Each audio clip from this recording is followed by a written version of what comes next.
A few minutes later, I had the food heated up. I took off my apron, carried the dishes to the table, and was about to call Micah to eat when I saw she'd already fallen asleep on the sofa. A wave of sympathy washed over me. I sighed, walked over, and gently nudged her awake. Time to eat. You can sleep after. Micah rubbed her tired eyes and asked, "What did you make?" "All your favorites. The kind that won't make you fat." Her spirits lifted. "Perfect." I raised an eyebrow and grinned. "So, aren't you going to show a little appreciation?" "How?" I leaned my face closer. "Kiss me." Micah smiled and planted a soft kiss on my cheek. I savored the warmth of the moment, feeling the irritation from my long wait melt away. At the table, we chatted as we ate. "Leo," she asked, "how's the job hunt going?" I instinctively put down my fork. After a brief silence, I answered, still looking. Micah didn't seem to notice anything was off. She just nodded. "Take your time. There's no rush." I nodded along with her, then picked up my fork and kept eating. After dinner, Micah went to wash up in the bathroom while I tackled the dishes in the kitchen, lighting a cigarette out of habit. A moment later, Micah, fresh from the bathroom, came into the kitchen. She plucked the cigarette from my lips and wrapped her arms around me from behind. I smiled. "You've had a long day. Why aren't you in bed? Keeping you company. Let me help you with that." Micah reached for the plate I was washing, but I moved it away. "You just washed up. Don't get your hands dirty again. Go on, get some sleep. I'll wait for you to finish." I glanced at the sink. There were only a few bowls left, so I let her be. After the dishes were done, we went into the living room. She still didn't seem ready for bed, just sitting with me on the sofa. I was a little confused. "Is there something you want to talk to me about?" Micah hesitated, then pulled a debit card from her purse and held it out to me. "This is for you." I didn't take it. "What do you mean?" "You don't have a job right now, but you still have daily expenses. I've still got over $1,000 on me." She replied without thinking. "What can you do with $1,000? $1,000 might not be much to you, but for me, if I'm careful, it can last a long time. Why do we have to draw such a clear line between us? Because we're not married yet, and I think it's a good thing to keep things clear before we are." Micah fell silent, but she didn't put the card away. I grinned at her. "Or you could just marry me right now. You marry me, I'll let you support me." "You're a scoundrel." "Say it again." "Scoundrel. I love it when you call me a scoundrel." "Huh." But Micah didn't laugh with me. After a long moment, she said quietly, "I wish you really were a scoundrel." I knew what she was getting at, her subtle way of calling me out on my pride. But what could I do? If a man can't maintain his self-respect in front of his woman, it suggests he's just a freeloader, after her, for her money. That wasn't me. If I was after anything, it was her heart, a heart that could love me until we were old. I suddenly stood up, walked over to her, and scooped her silent form into my arms. "All right, time for bed. Tomorrow's probably going to be another crazy day. But I don't want to sleep yet. Why are you so bossy? At Aria Grand, you're the CEO. In this house, you're just Leo's girlfriend. So, I get to be bossy." Micah glared at me, but her hands wrapped gently around my neck. A sense of satisfaction washed over me as I carried her into the bedroom, laid her gently on the bed, pulled the covers over her, and turned off the light. Leaving Micah's room, the night once again separated us. I knew she wouldn't come out again, so I dared to light a cigarette, feeding my addiction. My gaze drifted to the debit card she'd left on the coffee table. A strange feeling churned inside me, and my desire for money grew stronger. But even as it intensified, one thing remained clear in my mind. Any money that was mine had to be earned, honorably. And so, I couldn't help but ask myself, if I get that $500,000 commission from Ava, does that count as earning it honorably? It was hard to say. At the very least, I didn't think one moment of off-the-cuff inspiration was worth $500,000. Time moved on. For the next 2 days, I didn't pin my hopes on Ava's advertising deal. I kept up my routine, shuffling between companies, looking for a job to make a living. The results were still disappointing. I found 1 or 2 companies that were interested, but the best offer for a trial period was only $5,000 a month. That wasn't enough to meet my needs now. I've been working for years, and even at Polaris Retail, I've been making $7,500 a month. It's human nature. Once you reach a certain level, it's psychologically hard to accept going backward. And so, once again, I got brutally beaten up by reality. It was the end of another exhausting day. I was pushing a shopping cart through Fred Meyer like a homemaker, searching for discounted food among the endless aisles. After a full lap, my cart was still empty. Subconsciously, I felt like every single item was overpriced. The idea of going to the farmer's market started nagging at me. So I abandoned the cart, left the supermarket empty-handed, and walked toward the market across the street. I was in the middle of a heated haggle with a produce vendor when my phone rang. I shot one last glare at the vendor and muttered, "Swindler," before pulling out my phone and answering. Before I could even get out a hello, Ava's excited voice came through the line. "Leo, good news. Our proposal for the Keystone Properties annual advertising account was just approved by their top brass." We did it. I felt a little dazed. After a moment, I asked uncertainly, "It was approved?" "Approved. It really was. We landed the $5 million annual account." I fell silent, two questions suddenly rising in my mind. Am I about to get a $500,000 commission? And what am I supposed to do with that kind of money?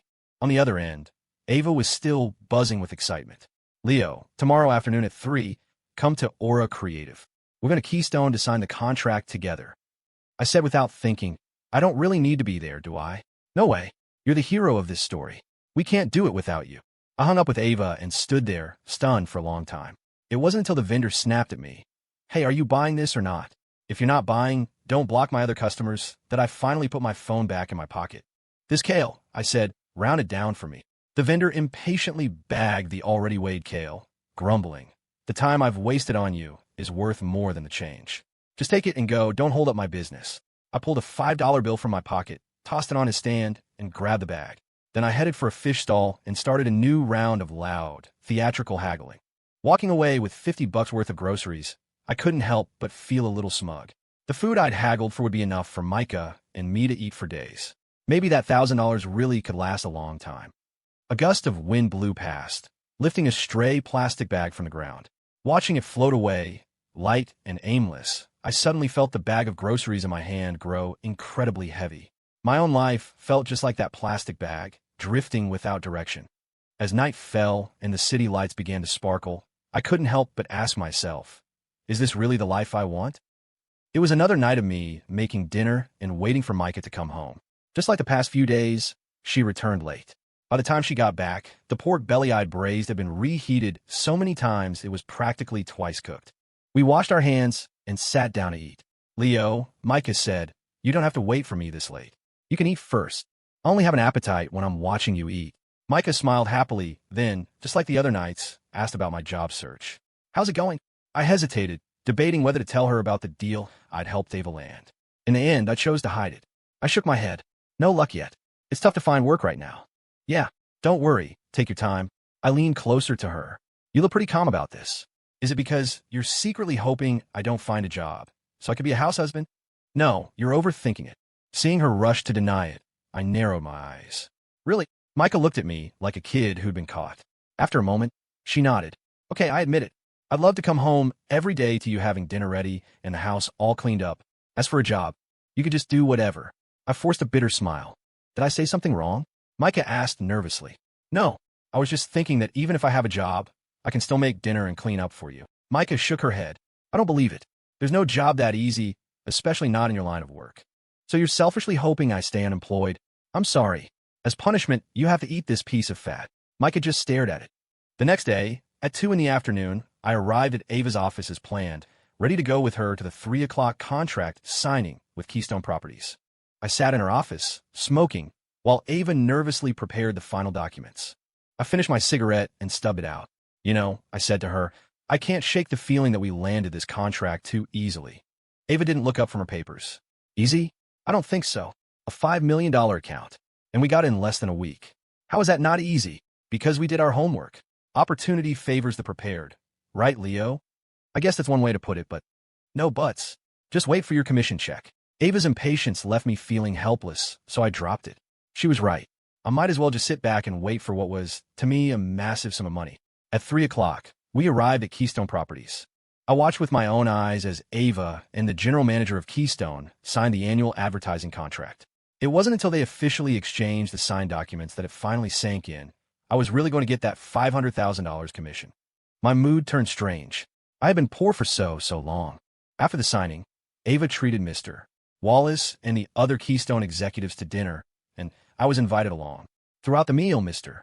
Wallace was full of praise for me. Amid the compliments, Ava said something I'll never forget. She said, "I always had faith in him." For the rest of the night, as I fended off toast from all sides, I kept turning that sentence over in my mind.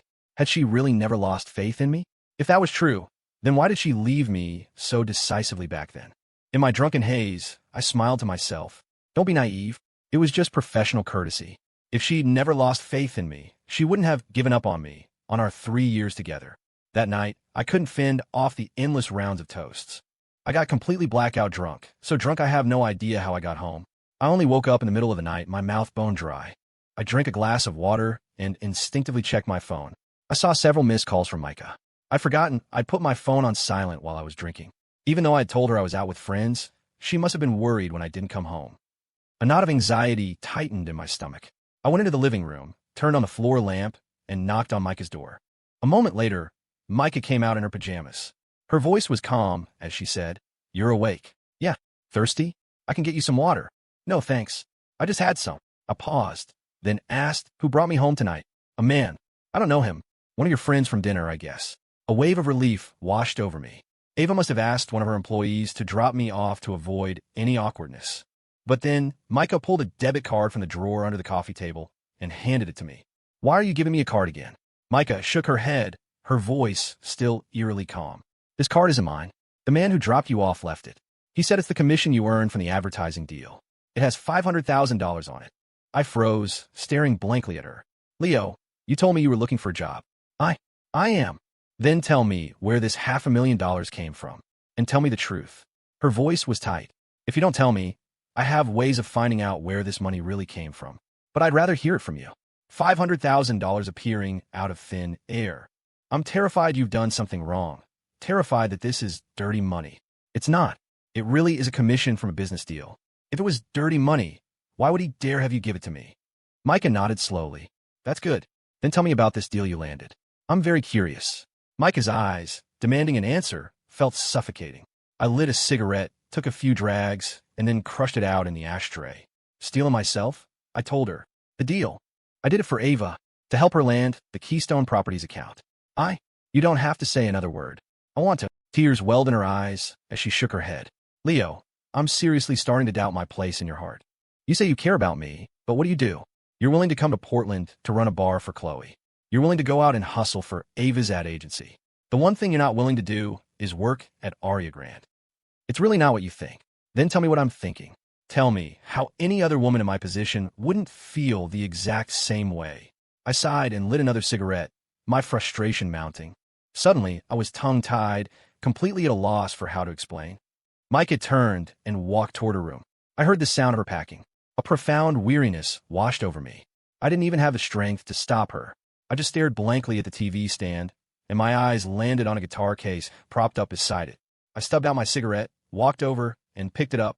The guitar inside was exquisite, clearly a custom job. I suddenly understood. This was the guitar Micah had told me she was getting for me. On the back, I saw a small, inlaid design of a rising sun and a rainbow. I knew. The sun was for me, Leo, for my Chinese name, Zhaoyang. The rainbow was for her, Micah, from her name, Mikai. There were no names carved into it, but this was more intimate than any inscription. My heart felt like it had been plunged into a vat of acid, searing and painful. I tilted my head back, struggling to breathe, then set the guitar down and gently pushed open Micah's door. She was already pulling the clothes she'd once refused to take with her out of the closet, packing them one by one into a large suitcase. I felt my heart being hollowed out piece by piece. Panic and a sense of suffocation set in. I felt myself collapsing under the weight of love's sorrow all over again. I couldn't control myself anymore. I crossed the room in 2 strides and wrapped my arms around her from behind, holding her tight, stopping her from packing. With every item that left the closet, a part of me felt like it was being scooped out, and I couldn't bear the empty pain. Micah struggled. "Let go of me. Don't go, please. Get off me." I held her even tighter, my voice choking. Don't go. There are things I don't know how to explain to you. I'm stupid. I really don't know how. But I love you. I really do. If you leave, I'll be empty. Just an empty shell." Micah bit her lip, tears shimmering in her eyes. Throwing all caution to the wind, I kissed her. She fought back frantically, then slowly, hesitantly, began to yield. I couldn't stop myself. I lifted her onto the bed and, one by one, undid the buttons of her shirt. Her body was exposed to me. Consumed by a desperate madness, I pulled at her pajama bottoms, my face pressing against hers. The wetness of her tears was a sudden shock that brought me back to my senses. My hand slowly stopped moving. I looked up at her. Her face was streaked with tears, but she had turned her head away, refusing to look at me. The sight instantly extinguished my desire. I stared at her, utterly lost, and after a long moment, I whispered, "I'm sorry. I'm sorry." Micah buttoned her shirt and looked at me for a long, long time. "Leo, let's both just calm down." "Okay. How long do we need to be calm? I'm afraid if you calm down, you won't come back. And I'm afraid of you being tangled up with so many other women. This isn't the kind of love I want. I don't want to be tangled up with them either, but reality. Tell me, what about reality? Reality is that I needed that money. If you needed money, why didn't you talk to me? Don't you get it? I wanted money that I earned myself, with my own skills, not a handout from someone else." Micah shook her head in pain. "We can't even communicate anymore. Let's not say anything else. The more we talk, the deeper the misunderstanding gets. Let's just give each other space to calm down." I tilted my head back, fighting the warmth spreading from the corners of my eyes, refusing to let it turn into tears. A tidal wave of helplessness crashed over me. I was powerless to keep Micah here. I don't think I'll ever forget the sight of her walking away that night, dragging that suitcase behind her, because it wasn't just filled with her clothes. It was filled with my soul. I sat alone in her room until dawn. I was slowly beginning to understand that love is the one thing in this world you can't plan for. You can dream it up to be beautiful, but real life will always find a way to smear it with darkness, leaving you lost in its muddy currents. All I could do now was cling to her words. Let's just calm down. She hadn't said we're breaking up. She hadn't delivered the final death sentence. Exhausted and numb, I lay down on her bed and fell asleep. But the warmth she'd left behind had already vanished. I slept until noon. When I woke up, I wandered around the apartment like a soulless corpse, standing for a moment, sitting for a moment, taking a few steps. It wasn't until my phone rang that I snapped out of it, rushing into the bedroom, praying it was her. It was Ava. I lit a cigarette before answering, saying nothing, waiting for her to speak first. "Leo, I'm so sorry. I put the card in your pocket. I had no idea Kevin would think you might lose it while you were drunk and give it to Micah for safekeeping." I cut her off. "If Nathan knew I was helping you with your business, would he be upset?" Ava answered almost immediately. "What right does he have to interfere with my work? Then why do you care that Kevin gave the card to Micah instead of me? We were just interacting because of work, right?" Ava finally seemed to relax. "As long as it didn't cause any problems between you two. Yeah, if there's nothing else, I'm hanging up." "Okay, bye." After hanging up, I saw an unread text message. I opened it. It was from Ava, sent last night. It said the card was in my coat pocket and gave me the pin. She hadn't lied. All my trouble was because Kevin had tried to be helpful. But could I blame him? He had good intentions. At this point, I'd rather believe this was just a trial Micah and I had to endure on our path together. But why could Ava say, "What right does he have to interfere?" while I couldn't say the same to Micah? Love, I guess, is never equal. Nathan and I were the weaker ones in our relationships. Micah and Ava were the ones who were cherished. Under the setting sun, I took the custom guitar Micah had given me down to the East Bank Esplanade. Looking at the sun and rainbow on its back, I suddenly missed her terribly. I wanted her there with me, to listen to me play a song for her. But it was just a fantasy. She had tolerated so much from me for so long. This incident was just a match that lit the fuse of our long simmering conflicts. But was I really wrong? Stuck in the middle of it all, I truly didn't know. The wind carried the scent of spring. The willows along the riverbank had broken free from winter's grasp, sprouting fresh green buds. The vibrant spring scene in front of me made me want to stop thinking. I just stared at the rainbow and the sun on the guitar, lost in thought. A rainbow's beauty comes after being washed by the storm, I thought. The sun's brilliance comes from breaking through the darkness. She's the rainbow, I'm the sun. We're fated to be together. This temporary separation is just the storm and the darkness holding us back. One day, I'll see her beauty, and she'll be bathed in my light. As the evening spring breeze blew past, I finally strummed the guitar strings and sang the song I'd sung countless times before Fleetwood Mac's Landslide, trying to comfort and encourage myself. When the song ended, I laid the guitar on the grass beside me, then lay back, pillowing my head on my arms, quietly enduring this first day without Micah. I didn't light a cigarette. Instead, I pulled the debit card, the one with $500,000 on it, from my pocket and held it up to my eyes. $500,000. It could give me a lot of things in this city. If I wanted, I could even buy a small studio apartment without a loan and end this wandering life. But had it come too easily?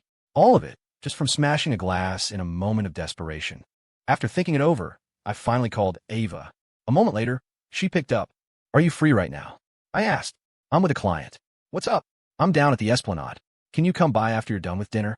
Ava was silent for a moment, surprised. Then she said, "Okay, just wait for me." I thought it would take her at least an hour, but she showed up in just half that time and sat down beside me. I'm curious, what's so important that you call me out here? I dangled the debit card in front of her. Is there a problem with the card? The card's fine. I'm the problem. I never imagined I'd make $500,000 from one deal. I know my own worth. So what are you trying to say? My gut tells me I should only take $100,000. You can have the other $400,000 back. Ava just smiled. Leo, if you feel guilty taking the money, you can always join the project team for Keystone. I shook my head firmly. From the moment I'd agreed to help her, I'd gone in with the idea of making a quick score and getting out. I never planned on a long-term collaboration with her. I was afraid of how Micah would feel. Ava looked at me, unable to understand. Are you really going to pass up this amazing opportunity to showcase your talent? I ignored her question and repeated, I'm only taking $100,000. You take the rest and use it to build up your company's resources. Right now, strengthening your agency's foundation is what's key. Ava was silent for a long time. She said nothing, just took that familiar blue lighter from her purse. Let me light one for you. I nodded and took a cigarette from the pack. As she lit it for me, I made up my mind. Tomorrow, I withdraw my $100,000 and give the car back to her. After saying goodbye to Ava, night fell, a night where I had nowhere to go. I thought about going to a bar to get drunk, but I gave up on the idea. I just drove aimlessly through the hollow city, finally stopping in front of the Aria Grand Tower. I rolled down the window, lit a cigarette, and stared at the entrance to the underground parking garage. I wasn't even sure if Micah had already left work. Maybe it didn't matter if she had left or not. What mattered were the moments we'd shared on this journey, and the Aria Grand Tower was one of those stops, a place worthy of my attention right now. While I was waiting, a head-turning Ferrari 458 pulled up about 100 feet away from me. I knew it was Abner's car. Him being here confirmed that Micah hadn't left work yet. Abner got out, holding a bouquet of flowers. The sight of him, so obviously planning a romantic gesture for Micah, sent a jolt of anger through me. I immediately opened my door, but just as the tip of my shoe touched the pavement, I pulled it back and slammed the door shut. Right now, I wanted to see how Micah handled her relationships with other men. I lit another cigarette and watched as passing women cast admiring and envious glances at Abner. They were envious, of course, of the woman who was about to receive those flowers. To be pursued by such a high-quality man, a woman must have accumulated lifetimes of good karma. I took a heavy drag from my cigarette and continued to wait, along with Abner. Finally, I saw her. Micah walked out of the garage entrance, carrying her handbag, flanked by a group of Aria Grand executives. Surrounded by them, in her white high heels, she looked like a noble princess. The calm I had maintained suddenly began to fray. I wanted to see what would happen, but I was afraid of the outcome. My hands, gripping the steering wheel, started to tighten unconsciously, the friction making a harsh squeaking sound. Micah saw Abner. She gestured for her colleagues to go on ahead, and Abner walked toward her with a smile.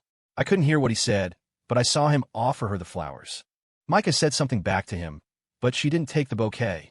Abner, undeterred, opened his car door and motioned for her to get in. Micah shook her head. That was it. I threw my cigarette out the window, flung open my door, and started walking toward them. The three of us met in the bustling crowd. I pulled Micah behind me and faced a stunned Abner. Who told you to bring her flowers? Who the fuck told you to do that?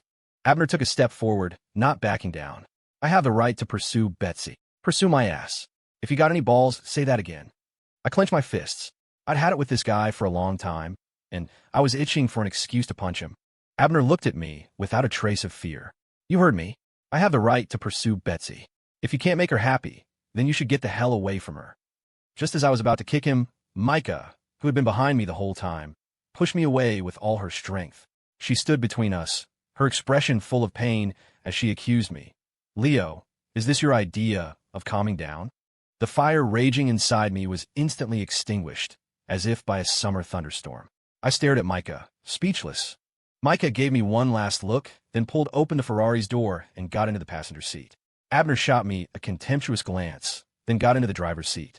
The car roared to life and sped off toward an intersection, leaving me standing there, the target of stares and whispers from passersby. I was dazed. Then, a torrent of pain washed over me. I couldn't escape it. Drowning in the suffocating flood, I asked myself, was I wrong again? The Ferrari carrying Micah quickly turned the corner, disappearing down a street beyond my line of sight. At that moment, standing in the vast plaza in front of the Aria Grand Tower, I felt like a clown abandoned by the world, enduring the scornful looks of strangers. I hated that I didn't have a mask to hide my shame. I was truly exhausted. I kept asking myself, what is wrong with me? Why do I have to keep repeating this same romantic tragedy? It happened with Ava, and now it's happening with Micah. A sense of defeat froze my blood. I walked with stiff steps back to my car. Lost and broken, I let the car become a gust of wind, sweeping through the city, through the illusion. It was 11 o'clock at night when I returned to the old apartment. I didn't smoke, and I didn't drink. I just silently packed my things. The moment Micah pushed me away and got in Abra's car, I knew it was over between us. The fact that she didn't say the words "we're breaking up" was her final gift to me, allowing me to keep one last shred of dignity. I finished packing quickly. As I was about to leave the apartment for the last time, I felt like I had just woken from a dream. I never would have dreamed that our conflict would escalate to this point so suddenly. But then again, life is like a dream, and life is unpredictable. No one can force the world to follow the path they've laid out. So it's not worth getting worked up over this unpredictable world. After being played, we all eventually learn to roll with the punches. I was just a little slow on the uptake. I wanted to take the guitar Micah had given me, but I didn't have the face to. In the end, I left it in the old apartment. The moment I closed the door, I finally lit my first cigarette since coming back. I took a heavy drag, then picked up my bags and headed down the stairs. Step by step, I made my way down to the third floor. Suddenly, I heard the sound of high heels on the ground floor. The sound was sharp in the dead of night, and the rhythm was familiar. In my memory, only she could walk with such confident steps. And so, we met on the second floor landing. We both had to stop. I, with all my luggage, was blocking her way up, and she was blocking my way down. She looked at me, then at the bags I was carrying. Her eyes suddenly grew moist. "Where are you going?" she finally asked. "In a city this big, you think I can't find a place to stay?" She was silent. "Could you please step aside and let me pass?" She stood rooted to the spot, not moving an inch. I tried to push past her, but she grabbed the handrail, refusing to budge. I suddenly had a strange feeling of déjà vu. She had become me from our first meeting, and I had become her. The part of me that wanted to leave began to waver. I had the unrealistic fantasy that she would hug me and cry, begging me to stay. Finally, as if she had made up her mind, she asked, "You leaving? Does that mean we're breaking up?" I thought of her pushing me away, getting into Abra's car. I finally grit my teeth and said, "I'm sorry. I just can't seem to learn the kind of calm and reason you want from me. Please let me pass." Micah's body slowly turned to the side. She lowered her head and gave me space to leave. I looked at her. I so clearly didn't want to go. I so clearly hoped she would hold me back. But I was being controlled by some unseen force, pushing me to take the next step down.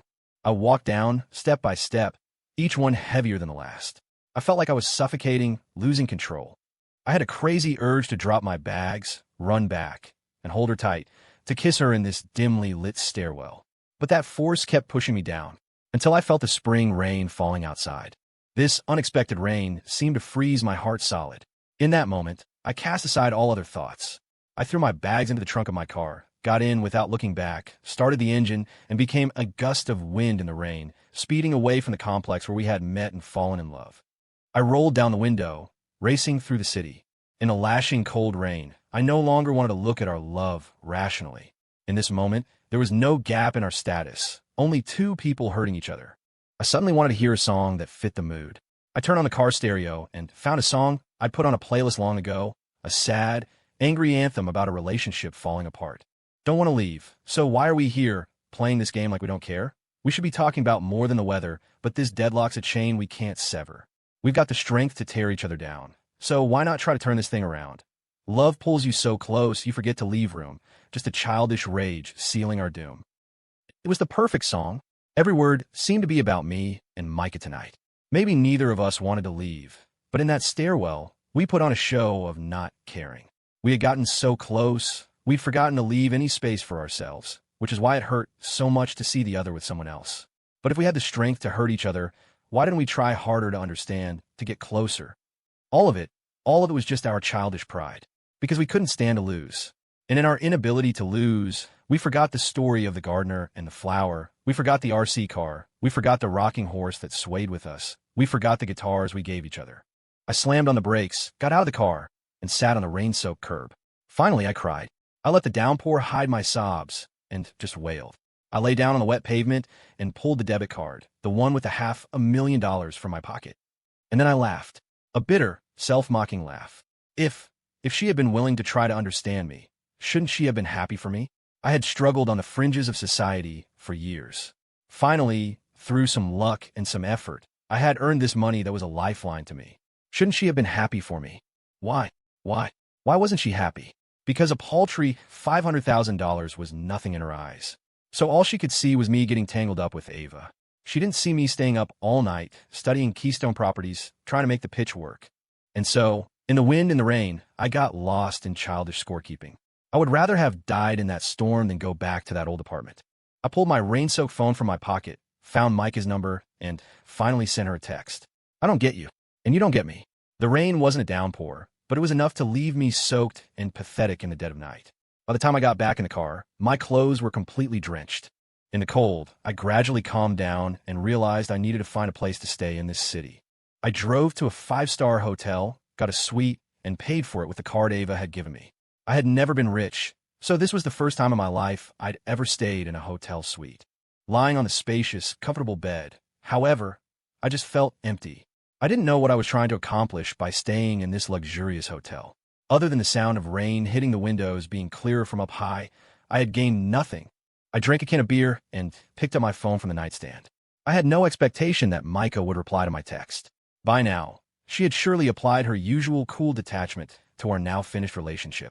She wouldn't drag things out with more words like I was doing. I opened WhatsApp. Our chat history from before we were together was still there. The texts and voice notes were a record of our simple, beautiful past. And now, we had given each other a bitter pill to swallow in a heart-wrenching finale. Looking back, this whole disastrous day stemmed from a moment of weakness yesterday. If I hadn't given in to my emotions then, I wouldn't be in this pain now. My thumb mechanically scrolled down the screen. At the very bottom of my chat list, I saw Chloe's icon.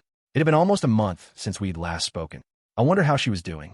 I opened her Instagram profile. Chloe's life, as presented on her feed, was incredibly rich. I saw photos of her having dinner with A-list celebrities, singing karaoke, horseback riding, playing golf, and attending all sorts of events. It finally hit me. She had truly integrated into the entertainment world, progressively building her status in the industry. I could almost see a future version of her, shining like a star. I thought about sending her a message, but listening to the patter of rain against the window, I decided against it. I didn't want to contact her only when I was feeling helpless and sad. She was in my complaint department. I cracked open another beer. Halfway through, my phone buzzed with a notification. I chugged the rest of the can, grabbed my phone, and saw it was a message from Chloe. I couldn't help but wonder, was this some kind of telepathy? Leo, how have you been? You haven't liked any of my posts in forever. I immediately found a picture of her playing golf and gave it a like. Chloe replied quickly. Knew you'd be awake. What are you up to? Staying in a 5-star hotel suite, enjoying the high life. Oh yeah? Did you tell the IRS about your new baller status? I took a picture of the room and sent it as proof. Whoa, where'd you hit the jackpot? The second you're not poor anymore, you go straight for the bougie life. Jackpot is a strong word. How much? And how did you get it? Too many questions. I'll only answer one. Fine. Tell me how you got it.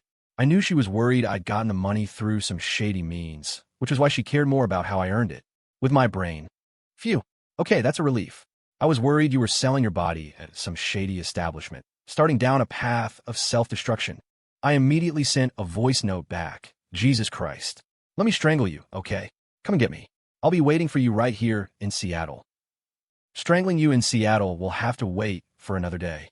Your family know you're this much of an asshole. That exchange with Chloe finally managed to clear some of the gloom from this rainy night. I smiled, and after a while, replied to her text. It's late. No more jokes. Go wash up and get some sleep. Okay, talk soon. Good night. Night. The next day, I slept in until almost noon. After checking out and getting some lunch, I went to the bank and withdrew a little over $9,000 in cash. Then, with the debit card, still holding a balance of $400,000, I headed for Ava's agency, Aura Creative. When I arrived, the receptionist told me Ava was in a meeting with a client and asked me to wait. I nodded and sat down in the waiting area. I'd had too much water at lunch, and I needed to use the restroom. As I walked down the hall, I passed Ava's office. The door was slightly ajar, and the blinds weren't drawn. I glanced inside and saw that the client the receptionist mentioned was none other than Mr. Wallace from Keystone Properties. I didn't think much of it and was about to walk away, but just as I took a step, I faintly heard a voice from inside say something that sounded like a familiar nickname. The voice, of course, belonged to Mr. Wallace. I stopped dead in my tracks and leaned closer to the door, hoping I had misheard. Ava, I heard Wallace say warmly. You know I'm happy to help. This deal is important for your company. I know, Bill. Thank you so much for your support. It means everything. You're my mentor's daughter. Of course I'm going to look out for you. If it weren't for your father taking me under his wing all those years ago, I wouldn't be where I am today. When your agency needs a boost, I'm always going to be in your corner. Ava gave a grateful smile, but my scalp began to tingle. After a moment to process what I'd heard, I pushed open the door to Ava's office and walked in. Rage flooded my body. I clenched my fists so hard they cracked, but I couldn't speak. Ava's face went pale. She stood up. Leo, what are you doing here? I finally found my voice. You two know each other, don't you? The Keystone deal was always in the bag, wasn't it? Ava looked at me, completely at a loss. Mister, Wallace quickly tried to smooth things over. Leo, just calm down. How the hell am I supposed to calm down? Ava, what do you take me for? Did you think I needed you to throw me a bone like this? Did you think I needed your charity? Leo, listen to me, Ava said, walking toward me. Shut up. I ripped the backpack off my shoulder, pulled out the thick stack of cash, and pointed at her. You tell me, is this fucking money? Is it? It's shit. It's foul-smelling shit. I threw the cash violently at the ceiling. The bills fluttered down, landing on Ava, on me, on Mr. Wallace, until they blanketed the entire office. I was breathing heavily, a searing sense of humiliation stretching my fragile heart to its breaking point. And I had actually thought this money was something I had earned through my own hard work. I had resented Micah for not being happy for me. I had proudly told Chloe I'd earned it with my own mind. And what was the result? It was all a joke where I was the clown, accepting a handout. I threw the debit card onto Ava's desk, turned, and walked out of the office without looking back. My steps grew heavier and heavier. With each one, it felt like I was stamping a deep crack into that crystal-clear city in the sky. Ava was still calling my name from behind me, and with her calls, that city finally shattered. It collapsed. I had just stepped into the elevator when Ava followed me in. I said nothing, enduring the tearing pain inside me. Leo, I know this hurts your pride, but I cut her off. But I'm just a lost cause, a piece of shit who can't make it on his own. It was true a few years ago, and it's still true now. Don't talk about yourself like that. Isn't it the truth? No, I don't think you know this yet. Your Shatter Your Life concept has been officially adopted for the campaign. All the current plans are being built around that theme. I frantically mashed the elevator buttons. The doors weren't even fully open before I stepped out. The recent string of blows had made it impossible for me to listen to anyone calmly. Ava grabbed my arm again. Her voice was nearly a sob. Leo, please don't be like this. I just wanted you to have a better life. I can't stand seeing you struggle. My emotions were churning, but I kept my mouth shut. I finally pulled my arm from her grasp and said coldly, if you really wanted me to have a better life, you wouldn't have said the words we're breaking up 3 years ago without even giving me a reason. Walking out of the office building, I once again felt that empty feeling of being utterly alone. I didn't know where to go. I had no face to return to Indianapolis. I was even more of a wreck now than the last time I'd gone home. I couldn't rely on the warden and my mom to rescue my shattered life again. Portland was suffocating me. Every second was a struggle to breathe. I desperately wanted to escape. Seattle? Robin and Chloe were in Seattle, but subconsciously, I wanted to find a place where no one knew me, a place to be quiet for a while. But right now, I didn't even have the money for a short trip. I was once again trapped in the cage of reality, and the pressure was driving me insane. With no other options, I finally called Chloe. A moment later, she answered. Leo, what's up? Why the sudden call?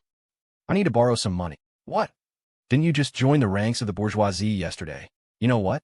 I'm just a fucking clown who got played. Who played you? If you don't want to rub more salt in the wound, just don't ask, okay? Chloe was silent for a moment. How much do you need? 1,500. That's it. What can you do with that? I'm going on a solo trip. Isn't 1,500 bucks enough? Then lend me 3,000. 1,500 is enough. With 3,000, you might stay away for a long time. You have to come back eventually and live in a world you hate. I sighed. You're right. Let's stick with 1,500. Okay, tell me where you're going. That's not important. It is to me. What's that supposed to mean? I'm your creditor. I need to know your whereabouts to prevent you from skipping town with my money. What kind of stupid reason is that? But her tone was firm. I don't care. If you don't tell me where you're going, don't expect any money from me. You enjoy threatening me? If you don't tell me, I'm hanging up. You're a pain in the ass, I muttered, but in my mind, I was already trying to figure out where to go. Finally, I told her Astoria. I'm going to spend a month in Astoria. Why Astoria? A fragmented memory spun in my head, but I didn't want to tell Chloe why. I just said, don't ask so many questions. If you don't want to lend me the money, just hang up. Fine. Text me your bank info, and I'll transfer it now. Okay, thanks. After hanging up, I texted her my account number. Then I called the warden, telling him I was in Vegas for a while, might be changing my number, and would contact him later. After that, I decisively popped the SIM card out of my phone, snapped it in half, and threw it in the trash. In that instant, my world fell silent. I began my last 12 hours in Portland. I went to 4 places.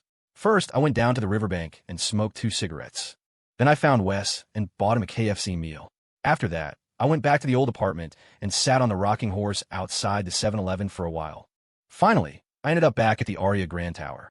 Around 6 in the evening, I finally caught Rick after he got off work and gave him back the keys to his little Chevy Spark. Rick was confused. "Leo, are you leaving Portland again?" "Yeah. Otherwise, I wouldn't be willing to give the car back to you. It's practically falling apart after you've been driving it. It's just a little dirty.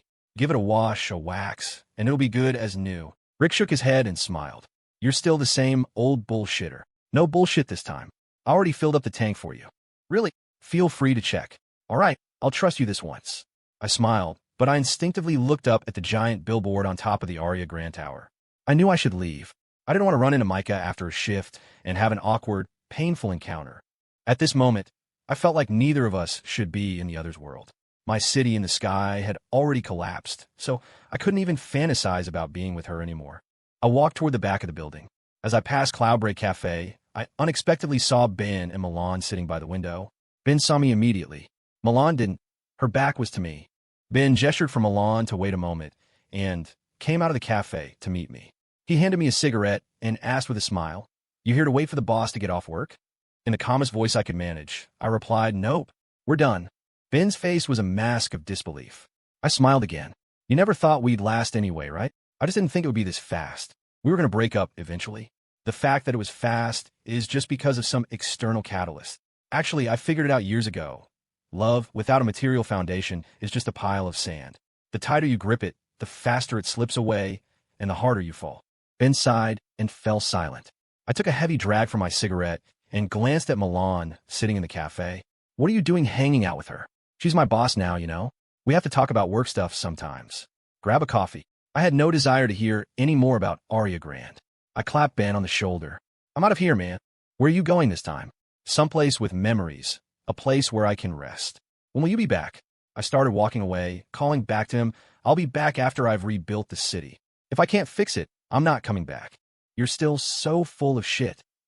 I didn't reply. He had never believed that there really was a city hidden in the sky. That night, after saying goodbye to Ben, I went to an ATM and checked my balance. Chloe had been efficient. The $1,500 was already there. My life, for the time being, was secure. I withdrew a couple $100 in cash, then took my bags and checked into a cheap motel on the side of the road. In a shabby room, my life felt like it had been split by a dividing line. Before yesterday was a false splendor. Today was the desolation of being utterly alone. But strangely, I didn't feel that much pain. I had been through similar days so many times that I was numb to it. At this point, I didn't believe any life could be more painful than the days after I broke up with Ava. My phone no longer had a SIM card. This act of self-imposed isolation didn't make me feel lonely. On the contrary, it gave me a sense of security. I wouldn't be disturbed by any more false hopes. The next morning, I went to the bus station and bought a ticket to Astoria. It took just over an hour to get to the old port town. I had actually been here many times before, but that was years ago. This place held a weightless period of my life with Ava. I vividly remembered that this was where she had given herself to me for the first time. I figure it wasn't just me and Ava. Many couples probably slept together here for the first time, then broke up, and then came back to heal their broken hearts. So, in my eyes, this small town was the most contradictory place in the world. On one hand, it held the romance of youth. On the other, it held the sorrow of a heart-wrenching breakup. If I could choose, I would rather have never come to this contradictory place. I was already living a life full of contradictions. For me, every street and shop here felt like a sharp stick, ready to poke away the last layer of my shame. That's why, in the years after Ava and I broke up, I had never chosen to come here to heal. The reason I was back now was because I no longer had any shame left to protect. I might as well face this heart-wrenching sorrow head-on and, through some strange reversal, find the strength to be reborn. It wasn't peak tourist season in Astoria, but there were still some visitors wandering around. I forgot all my troubles and followed the crowd along the winding, historic streets until dusk. I finally started looking for a place to stay. The waterfront in where Ava and I had stayed was now a brewery, which was a bit of a disappointment. I stood alone in the fading sunlight for a long time. As it got dark, I dodged the touts for the fancier hotels and wandered the streets, looking for an inn that felt right. After a while, I finally stopped at the end of a street. In front of me was a strange inn. I looked it over. The sign simply said the Inn. So it was an unnamed inn, and hanging below the sign, as a decoration, was a guitar with no strings. I smiled. Those two things alone were reason enough for me to stay. I grabbed my backpack and went inside. The lobby was tiny. The front desk was just a beat-up old office desk. The owner was a man of about 30, wearing a military surplus jacket and smoking a cigarette. He had none of the energy of a young man. He seemed cold and detached. I walked up to him. "Hey man, got any rooms?" "Yeah. How much for a single for one night?" "50. It's the off-season." 50 is a bit steep, don't you think? He didn't look at me. He just stubbed out his cigarette in the ashtray and said, still detached, 50. No haggling. I was a little annoyed, but I've always made choices based on gut feelings, and I really like this place. So I said patiently, "What if I stay for a month? Any discount then?" He finally looked at me. "If you're staying long-term, you can find someone to split a room with. You can share the rent." I was surprised. He was actively suggesting I split a room, which would make him less money. Maybe he wasn't a swindler, just a guy with a personality. Otherwise, he wouldn't have a stringless guitar hanging by his door. "Is there anyone to split with now?" He nodded, then walked toward a back room. He came back leading a young guy, maybe 23 or 24, with glasses and a face full of acne. He asked the kid, he's also planning to stay long-term, "You willing to split the room with him?" The kid looked me over. "You're not a bad person, are you?" I figured this kid was probably just a naive geek who hadn't seen much of the world. Otherwise, he wouldn't ask such a question. I smiled. "That's right. I'm a bad person. You in or out?" The kid grinned. "I'm in. It'll save me a lot on rent. I can stay in Astoria a little longer." The innkeeper motioned for my ID.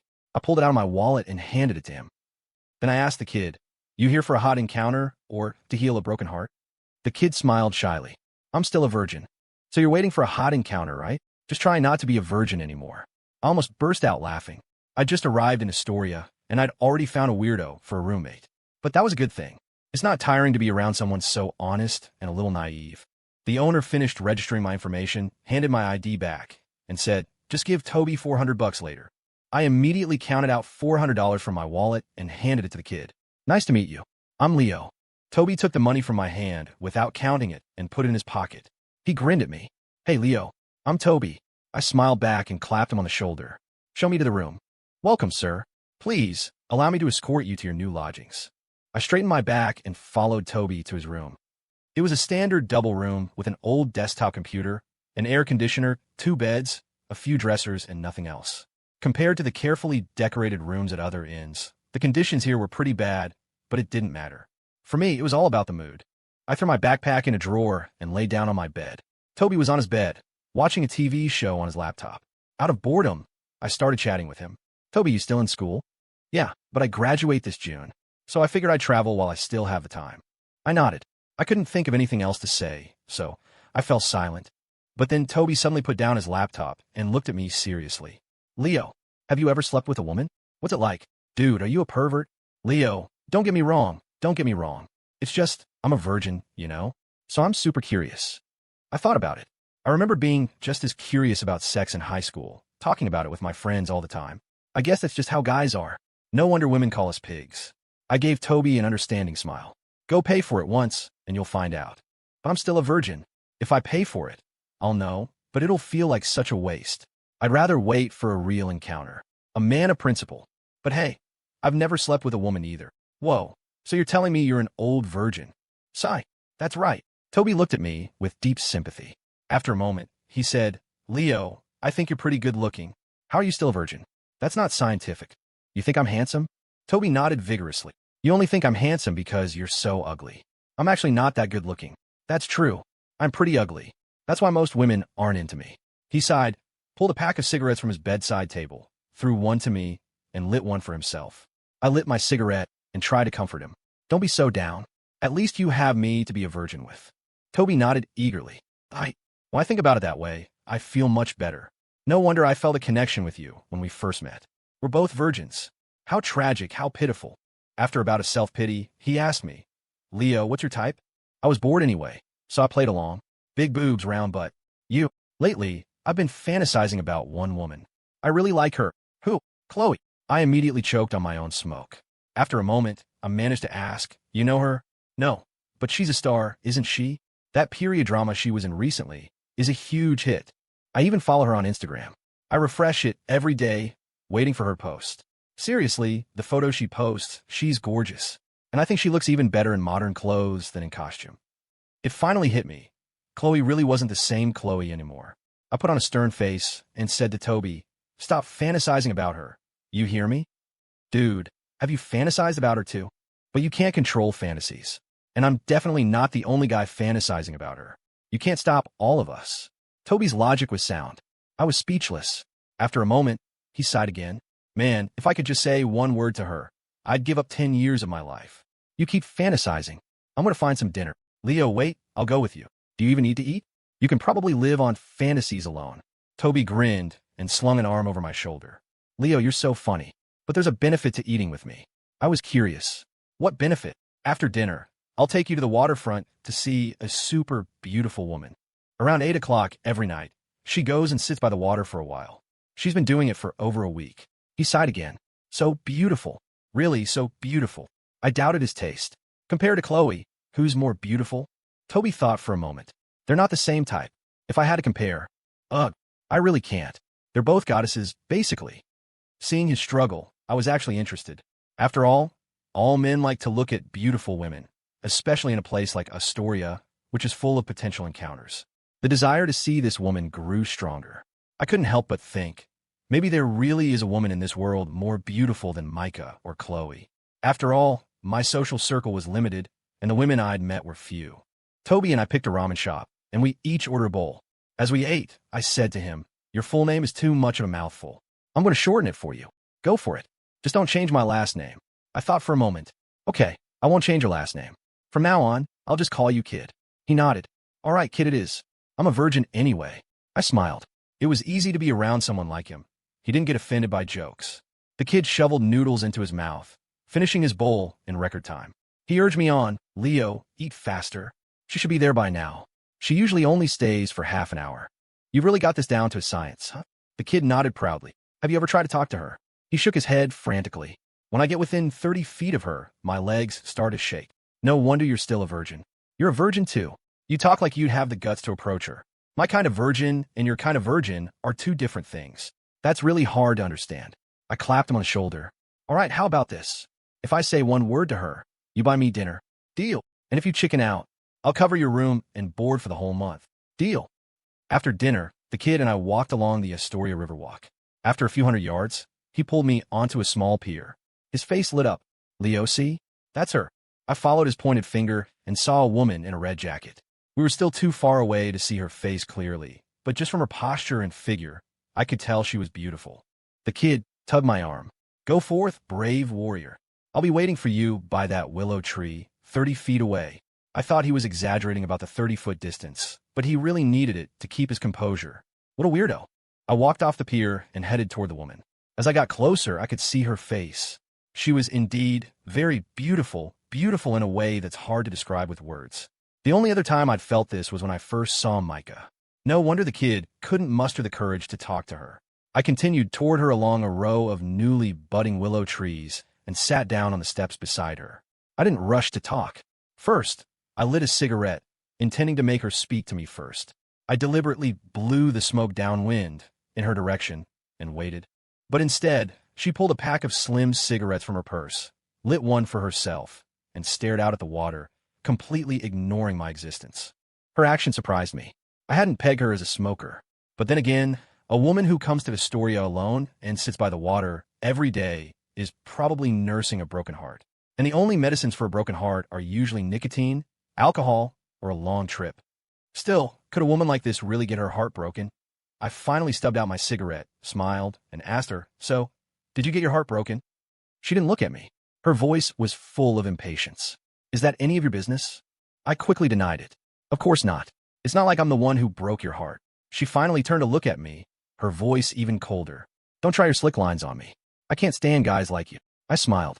Sounds like you were hurt by a guy with slick lines. A flash of hatred crossed her eyes. She crushed out her cigarette, clearly unwilling to stay any longer, stood up, and walked away. I didn't pursue her. A woman fresh off a breakup is too dangerous. Besides, I sensed a hint of violence in her, just from the way she extinguished her cigarette. To be honest, she wasn't my type, even if she was as beautiful as Micah. After the woman left, the kid scurried over to my side, his eyes full of anticipation. Leo, what did you guys talk about? You want to know? Desperately. Tomorrow, when she comes back, you can ask her yourself. By the way, according to our bet, you owe me dinner. Don't forget. I won't forget, but you have to tell me what you said to her. I ignored him, shot him the same hateful look the woman had just given me, and walked away. Back at the inn, the kid went back to his TV show. I lay on my bed, staring at the ceiling, lost in thought. It looked like I was zoning out, but it was a process of self-reflection. I was missing Micah. I worried that she was too busy with work to eat dinner, that she wouldn't remember to put on an extra layer on a cool night like this. But as I thought about it, I laughed sadly. For all I knew, she was out with Abner, enjoying a different kind of life, having already forgotten her ex-boyfriend. So I forced myself not to think about her. I didn't want to make myself seem so pathetic. Then I thought about Ava, about those years in Astoria when we were so happy we could have gotten married on the spot. But now, even the inn that held those happy memories had been turned into a brewery. It was enough to make anyone sad. After thinking about Ava, I started to look to the future. I was broken up with Micah now. Who would be the woman to walk with me next? I had no answer. In the emptiness of not knowing, I tried to dream about my future career, but I was still clueless. Finally, I understood. That city in the sky wasn't so easy to rebuild. I would have to relax here in Astoria and wait for some opportunity to save my life and my shattered city. Thinking too much made me tired. But just as I was about to drift off, the kid let out a deafening shout that jolted me wide awake. I asked, annoyed, "What are you yelling about?" "Leo, Chloe updated her Instagram. She posts every day. What's there to yell about?" No, this is different. Today, she posted a travel guide to Astoria. Do you think she's coming here?" I was surprised. If Chloe was coming to Astoria, it must be to find me. There was no other explanation for such a coincidence. But she'd been busy filming lately. It didn't seem likely she could come here. Then again, she always had a habit of collecting travel guides. Maybe because I was here, she got interested in Astoria and saved it. Even if she was coming, it would probably be later. Having figured that out, I didn't say anything else. But the kid kept obsessively studying Chloe's post, trying to prove from every angle that she was coming to Astoria. It was my first night in Astoria. After a period of deep thought, my mind gradually cleared, and I fell asleep. That night, I barely dreamed. With a full night's sleep, I woke up the next day just as the sun was rising.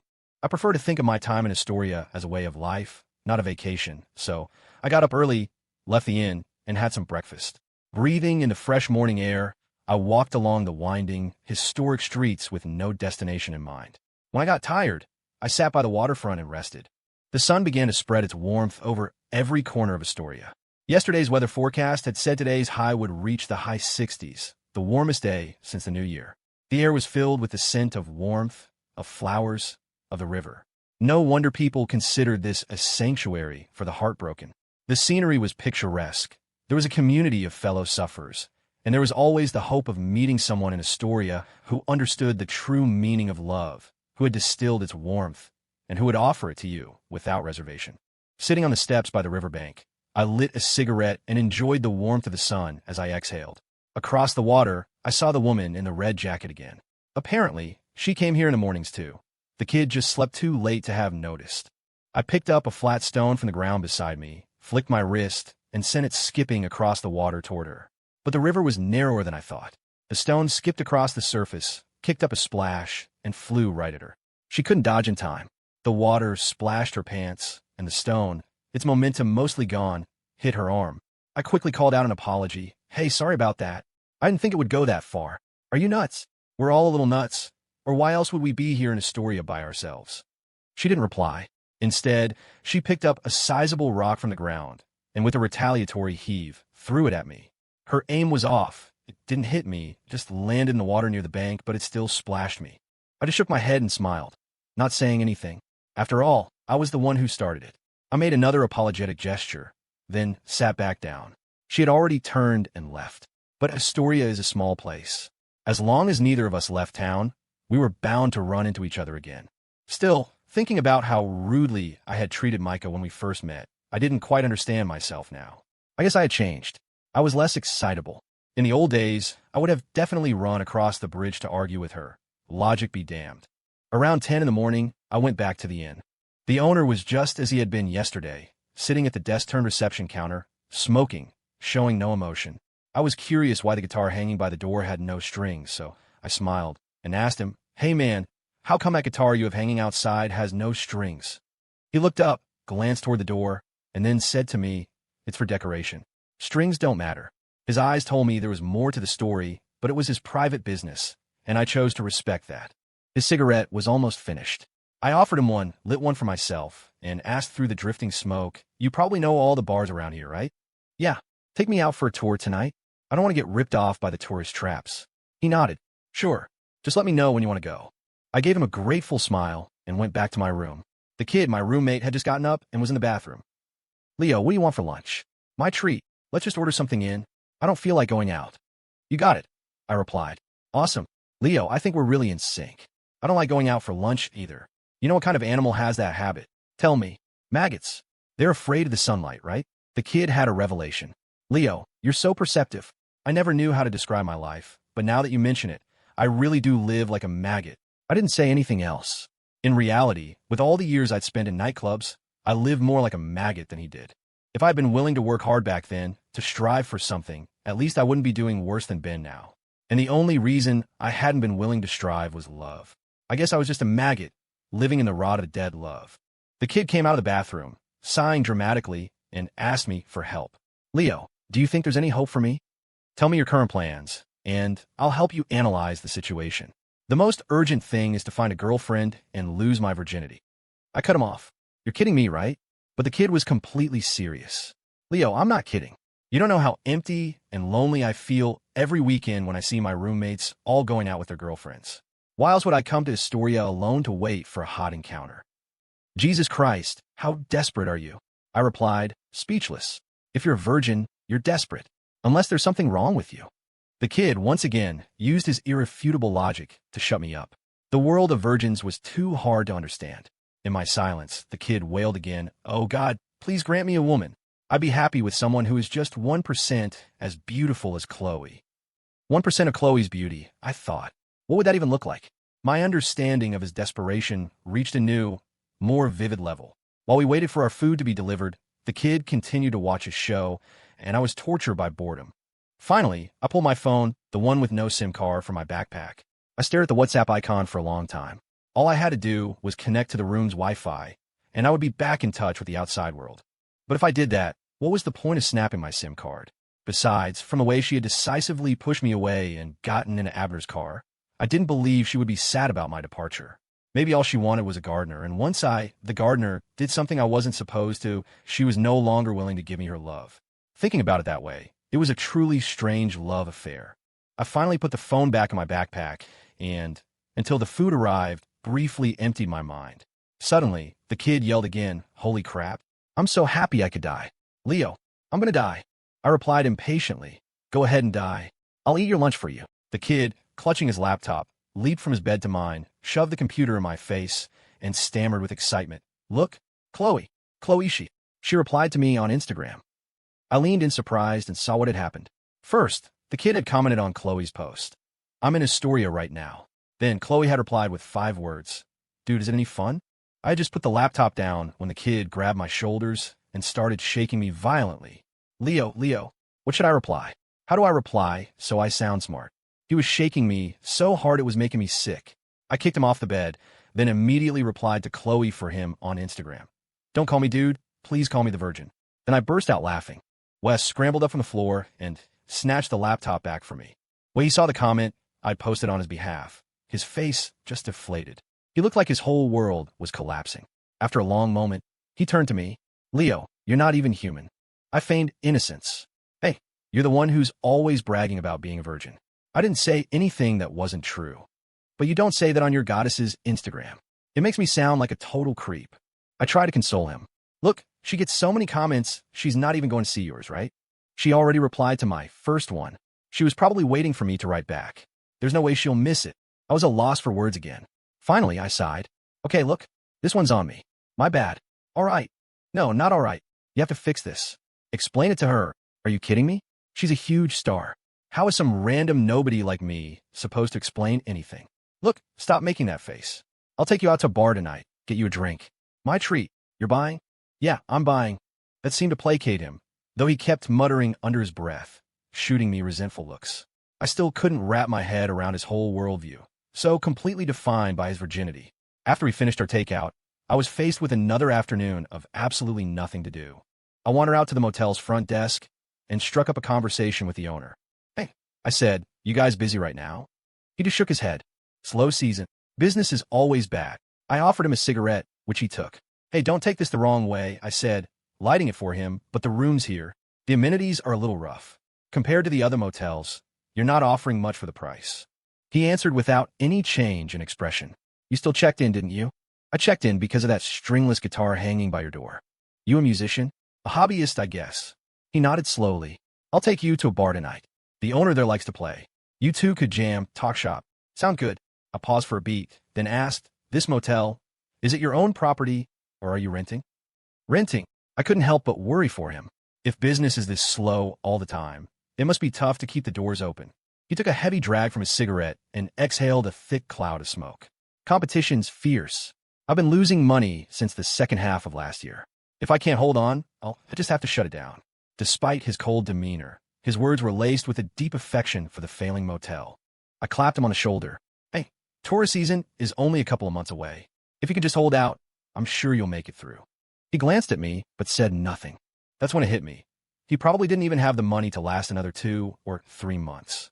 As evening fell, Wes and I took our usual post-dinner walk along the Santa Fe River. To my slight disappointment, the beautiful woman in the red coat wasn't there tonight. Maybe she'd already left town. Compared to my mild disappointment, Wes was in the throes of absolute despair. He threw himself against my shoulder and wailed, Leo, this is the worst day of my life. I've lost 2 beautiful women in a single day. I'm going to have a complete breakdown. His theatrics reminded me of myself as a kid. Back then, I was torn between 2 women, the cool, formidable Wonder Woman and the gentle, noble Princess Leia. I used to agonize over who I'd marry when I grew up, as if choosing one meant a heartbreaking betrayal of the other. Looking back now, it was all so ridiculous.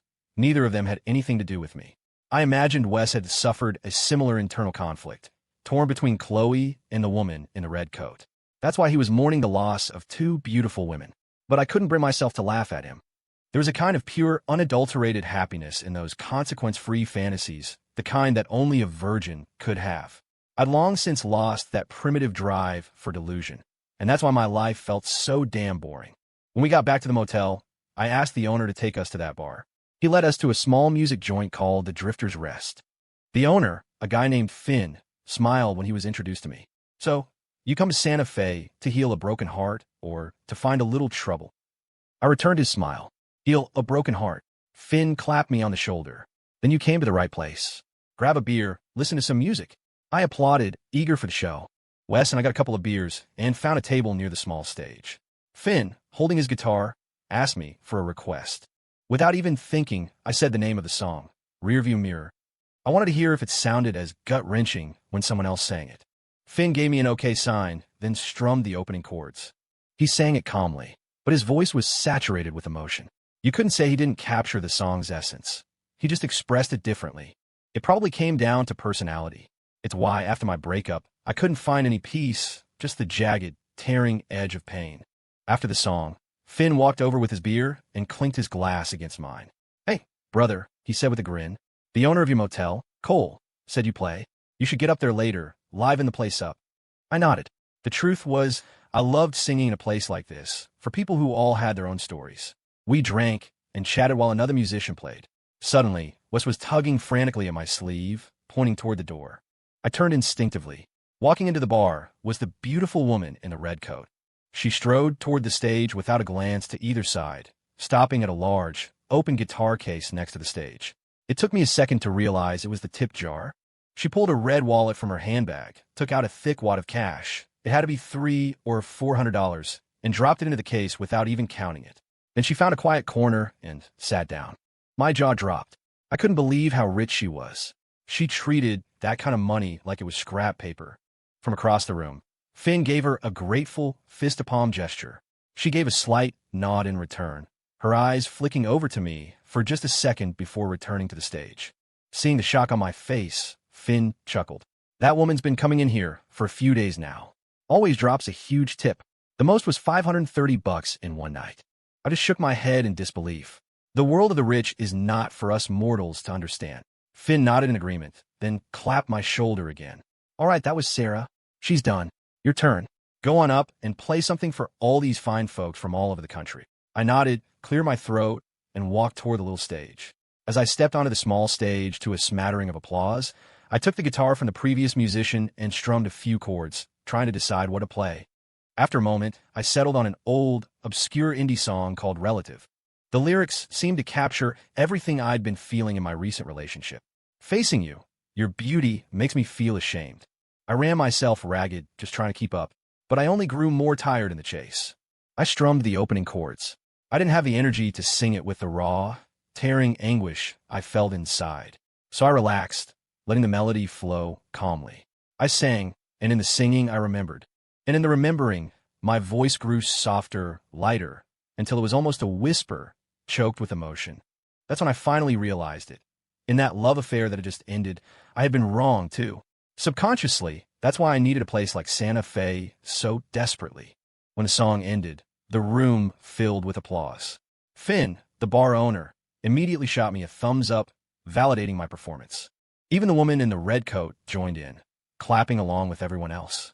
It made me believe that music truly is a strange and powerful force, capable of temporarily erasing the preconceived notions between two people. I set the guitar down, but Finn came over and, rallying the crowd, insisted I play another. It was a generous offer, and though I didn't really want to sing again, I couldn't refuse. I picked up the guitar again. You guys pick one, I said to the audience. I'll sing it for you. A dozen song titles erupted at once. Finn quickly stepped in to restore order. Whoa, my man Leo can't play everything at once. How about this? We'll do a little game. I got a deck of cards here. I'll pass one out to everybody. Whoever gets the King of Hearts gets to request the next song. How's that sound? Everyone seemed to like the idea. Finn held up a hand for quiet. Our bar's theme is the Drifter's Rest. We wait for the wind, for the snow, for a chance encounter. Sometimes, we're just waiting for a person. Every wait is a story. So sharing stories is another theme here. I propose that whoever is lucky enough to draw the King of Hearts shares the story of their own wait with us. Let us spend this lonely night together in your story. How about it?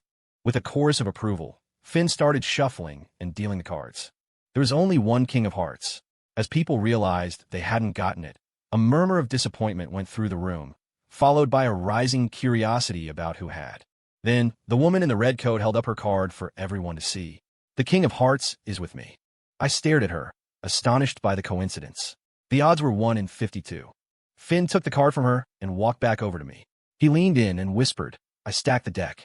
I'm dying to know her story. The realization dawned on me. I nodded and whispered back. She's a very particular kind of woman. Yeah. Finn straightened up and addressed her. Ma'am, you won the right to a song. What would you like to hear? Leo here will be happy to oblige. Up Where We Belong. I spoke up. If I remember right, that's a duet, Joe Cocker and Jennifer Warnes? She nodded. It's a love song for two people. I'll need a partner. Finn turned to her. Ma'am, would you be willing to sing it with Leo? She shook her head. No. I felt a flash of awkwardness, but didn't mind. I understood. Some songs, you can only sing with one person in your entire life. And for her, I wasn't that man. Finn turned to his female bassist. April, you partner with Leo on this one. April nodded, grabbed a mic, and stood beside me. We gave each other a quick nod, and then we began the song. A love song capable of bringing anyone with a story to tears. April, despite being a bassist, had a delicate, gentle voice. Mine, raspy from years of smoking, was the complete opposite. But when our two extremes blended, they created a strange, powerful harmony. Yearning, sorrowful, desperate. The entire bar was lost in the music. I glanced over at the woman in the red coat. She was sobbing uncontrollably in that moment. It was as if the song had found the tautest string in her heart and mercilessly snapped it. The music faded. There was no applause, only a room full of emotional faces. Everyone had heard their own past hopes and dreams in that song, and it had torn open their present pain and helplessness. After a long silence, Finn was the first to clap, a single, heavy sound. No one joined him. They needed their hands to hold together their freshly ripped open wounds. Finn didn't seem surprised. He stopped clapping and, with an encouraging smile, said, I believe everyone heard their own vows and promises in that song. And it tore open wounds that haven't healed. But so what? He paused. This is a music bar, but it's a healing bar, too.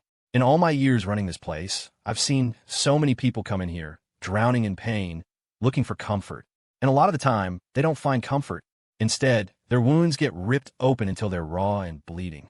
But that's not a bad thing, because I have always believed that only after you've truly felt that tearing pain can you understand the truth of life and love. Only then can you break out of the cocoon, emerge a butterfly, and walk the rest of your life stronger than before. You have to remember, strength is the only thing you can rely on in the end.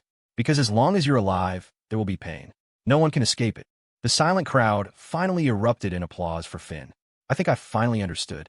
Maybe that was the real reason this group of wounded people came here. Not for comfort, but for that moment of transformation after the pain. According to the rules of the game, the woman in red was supposed to share her story after the song. But she left before I was even off the stage. No one called her on it. We all understood. Some stories can't be shared, not even if it means breaking the rules. After my impromptu performance, I went back to my table.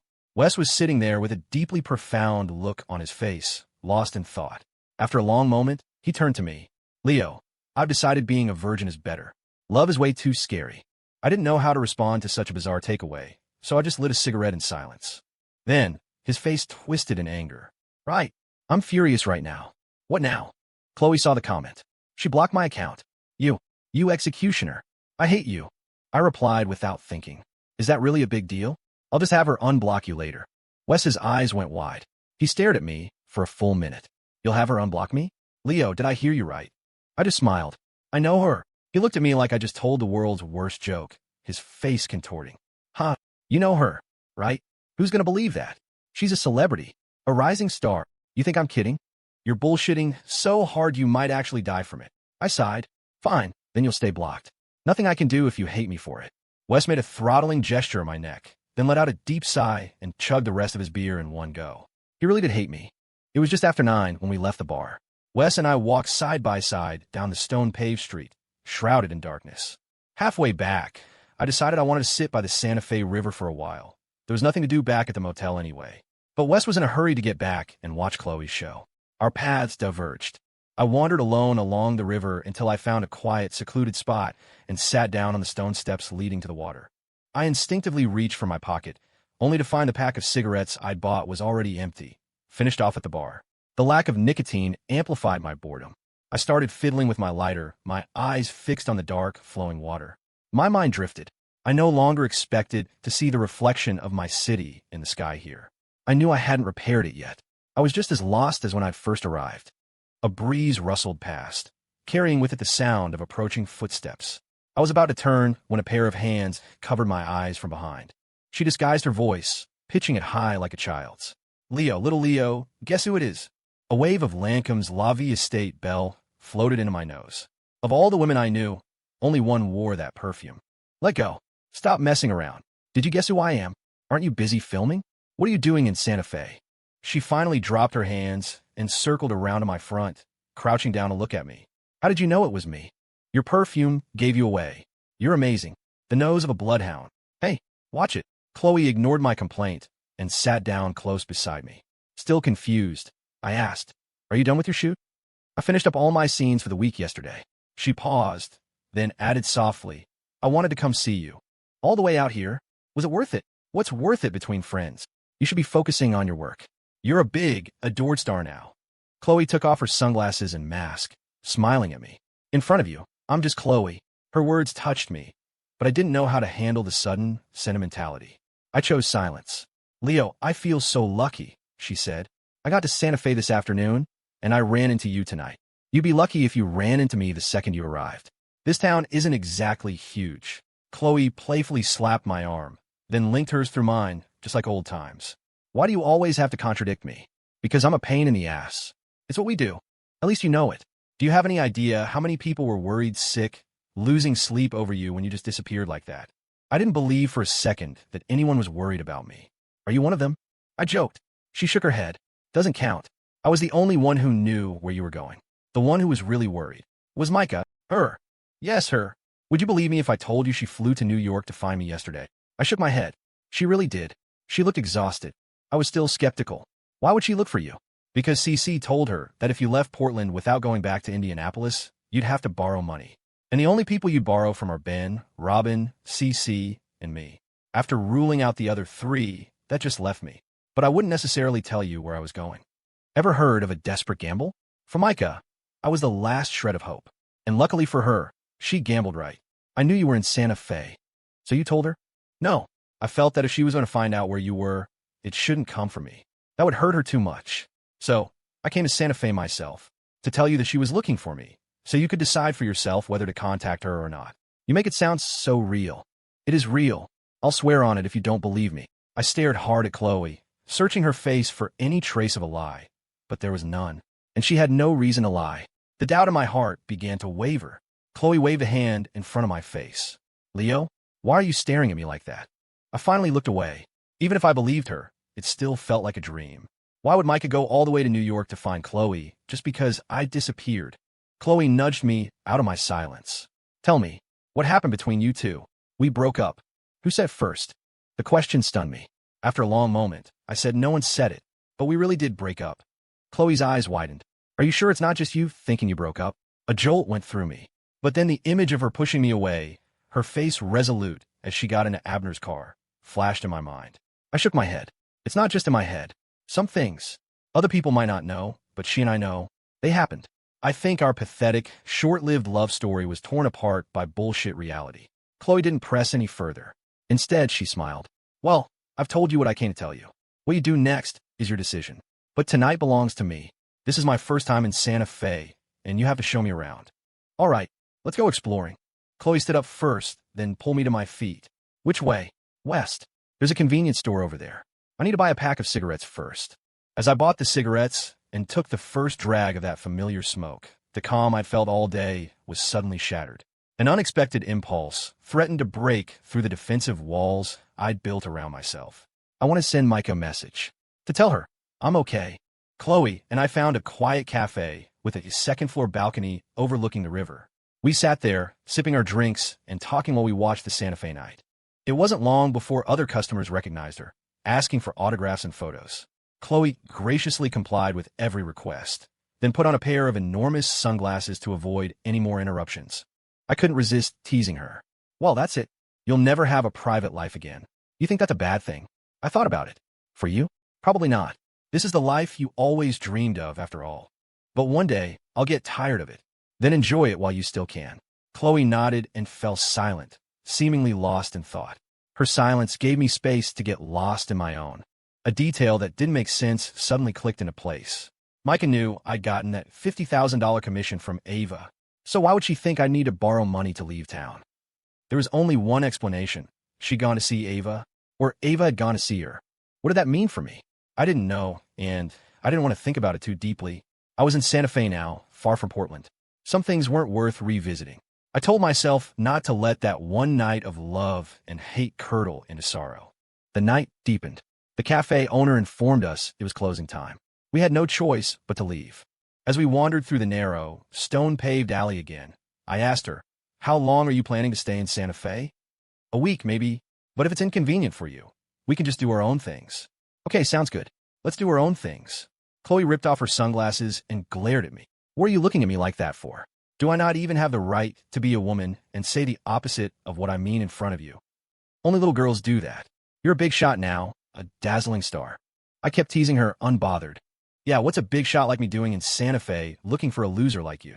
I'm going back to New York tomorrow. What time are you leaving? If I'm up, I'll see you off." Chloe looked at me like she was about to explode. Finally, she crooked a finger at me. "Come here. Let me strangle you." I stuck my neck out. "Go ahead." She advanced on me, step by step, but when she got close, she suddenly wrapped her arms around me. She whispered in my ear, "I could never bring myself to strangle you. Leo, you have to get your act together. Everyone around you is moving forward. If you stay stuck in one place, you'll only become more miserable." I know. It was almost 11 by the time Chloe and I said goodbye. I got back to the motel room to find Wes lying on his bed, laptop propped on his stomach, still engrossed in his TV show. I lay down on my own bed, planning to rest a bit before showering. A few minutes later, Wes finished his episode and set the laptop aside. Leo, what took you so long? It's after 11. A friend came to visit. I spent some time with her. Who? Guy or girl? Chloe. Wes instantly bristled. Leo, is it fun for you to keep telling the same joke? Do you look down on me that much? Do you think I'm an idiot? No, you're overthinking it. But he wouldn't let it go. You're even more of a loser than I am. Fantasizing about Chloe all day. I'm telling you, you need to come back to reality. It's not healthy to be this obsessed. I was at a loss for what to say, so I just ignored him, lit a cigarette, and smoked in silence. But in the hazy smoke, a thought began to grow, and soon it was unstoppable. I finally pulled my phone out of my backpack. After lighting another cigarette, I turned to Wes, who was now deeply immersed in an online game. What's the Wi-Fi password in here? Leo, you use the internet. I thought you were some kind of hermit who didn't eat or drink. I haven't seen you take a single call these past 2 days. The password. Right. 667766. I took a heavy drag from my cigarette, turned on the Wi-Fi, and typed in the password. The moment it connected, dozens of notifications flooded my screen, their rapid-fire chimes grating on my nerves. Most of the messages were from CC and Ben. There were only 2 from Micah. The first one asked where I was. The second told me to contact her when I saw the message. She was as calm as ever, at least at her texts. Her composure infected me. I didn't overthink it. I stuck to my original plan and texted her back. I'm okay. She replied before I could even take a breath. Where are you? In a place where I can rise from the ashes. Are you coming back to Portland? The question suddenly stumped me. Ever since I'd abandoned my guitar, my luggage had become light. One travel bag held everything I owned in Portland. I could be as light as the wind, drifting from city to city. Feeling a false sense of freedom, I replied to Micah. No, I've already taken everything I had in that city with me. It took a long time for her to reply. I understand. I stared at her message, a sense of loss blooming in my chest for no reason. Maybe I really had taken all the tangible things with me. But the whispered words, the gentle touches, they were still there. I hadn't brought them with me at all. I didn't want to sink any deeper into that inexplicable sadness. I decisively turned off my phone, vowing not to turn it back on for the rest of my time in Santa Fe. I finally went to the bathroom to wash up. Afterward, I lay stiffly on the bed, staring at the ceiling, not saying a word, until Wes spoke. Leo, have you decided what you want for takeout tomorrow? I don't want takeout tomorrow. Then what are we eating? We're going out. My friend is still in town. We made plans. Wes seemed conflicted. I don't know. I really don't like going out for lunch. Then you can stay here and eat takeout. Is your friend a guy or a girl? Does it matter? Wes nodded seriously. Of course it matters. If it's a girl, I can force myself to go out. I mess with him. It's a girl, but she's not very pretty. As long as it's a girl, why do you do this to yourself? I've been in Santa Fe for so long, and I haven't spoken to a single woman except to buy something. You get it, right? At that moment, I felt a deep sense of concern for Wes. Even if he spent his entire life in a place like Santa Fe, a town supposedly full of chance encounters, he would never, ever manage to lose his virginity. The next day, I was up early as usual. After washing up, I took another walk along the Santa Fe River, but this time I didn't run into the woman in red. I figured she must have had some kind of epiphany and left town. And me? I might stay in Santa Fe for a long time, but one day I'd have to leave too. My roots weren't here. Around 9, I returned to the motel. The owner, Cole, was nowhere to be seen. A guest came in wanting a room, so I helped him out. But when he heard the price was $150 a night, non-negotiable, he turned around and left. I felt a surge of frustration. I truly didn't understand why Cole was so stubbornly sticking to that price. A few moments later, Cole came back, carrying a small blackboard with a for sale sign written on it in chalk. I was a bit taken aback. You're really selling the place? Yeah. It's not a completely lost cause, I argued. If you adjust the prices for the high and low seasons and do a little renovating, business could turn around. He shook his head. I didn't open this motel to make a living. Then why did you? He gazed off into the distance, his expression darkening. After a long silence, he lit a cigarette. I've been waiting in Santa Fe for a woman who disappeared. It's been 5 years. She's probably not coming back. So I shouldn't stay here either. It's time I started living a normal life. I stared at him, stunned. I couldn't imagine what kind of strength it would take to wait in one place for 5 years. Those 5 years must have been even harder than the years I spent waiting for Ava. At least I knew she was in America. But now, after 5 years, he had finally exhausted his last ounce of strength and chosen to give up. I was curious about the story behind his vigil. Can you tell me what happened? I asked again. He shook his head. A story is just a story, especially one that's already over. There's nothing more to say. The finality in his voice made me respect his wishes. I glanced at the blackboard in his hand. How much are you asking? 30,000. That includes the van I use for guest pickups. You're taking a loss at that price, I pointed out. Besides the van, the renovations and appliances inside the motel must have cost him a good amount. But he didn't seem to care. Are you interested in taking it over? A part of me was tempted. But if I took it, I'd be tied to Santa Fe, possibly for years. I weighed my options. I'm interested, I said, but I need some time to think about it. He nodded and said nothing more. Back in my room, Wes was already up, still glued to his online game. What got you up so early? I asked with a smile. Didn't you say you were taking me out to eat? I got up early to get ready. I stared at him for a long moment, but couldn't see any evidence of preparation. He was still in the same sweats, and his unwashed hair looked like a bird's nest. I sat down on my bed, lit a cigarette, and, feeling bored, said to him, Did you know this motel is for sale? What? Then where are we going to live? I already paid for a month's rent. The owner will figure something out before he sells. Don't worry about it. Sure enough, Wes stopped worrying.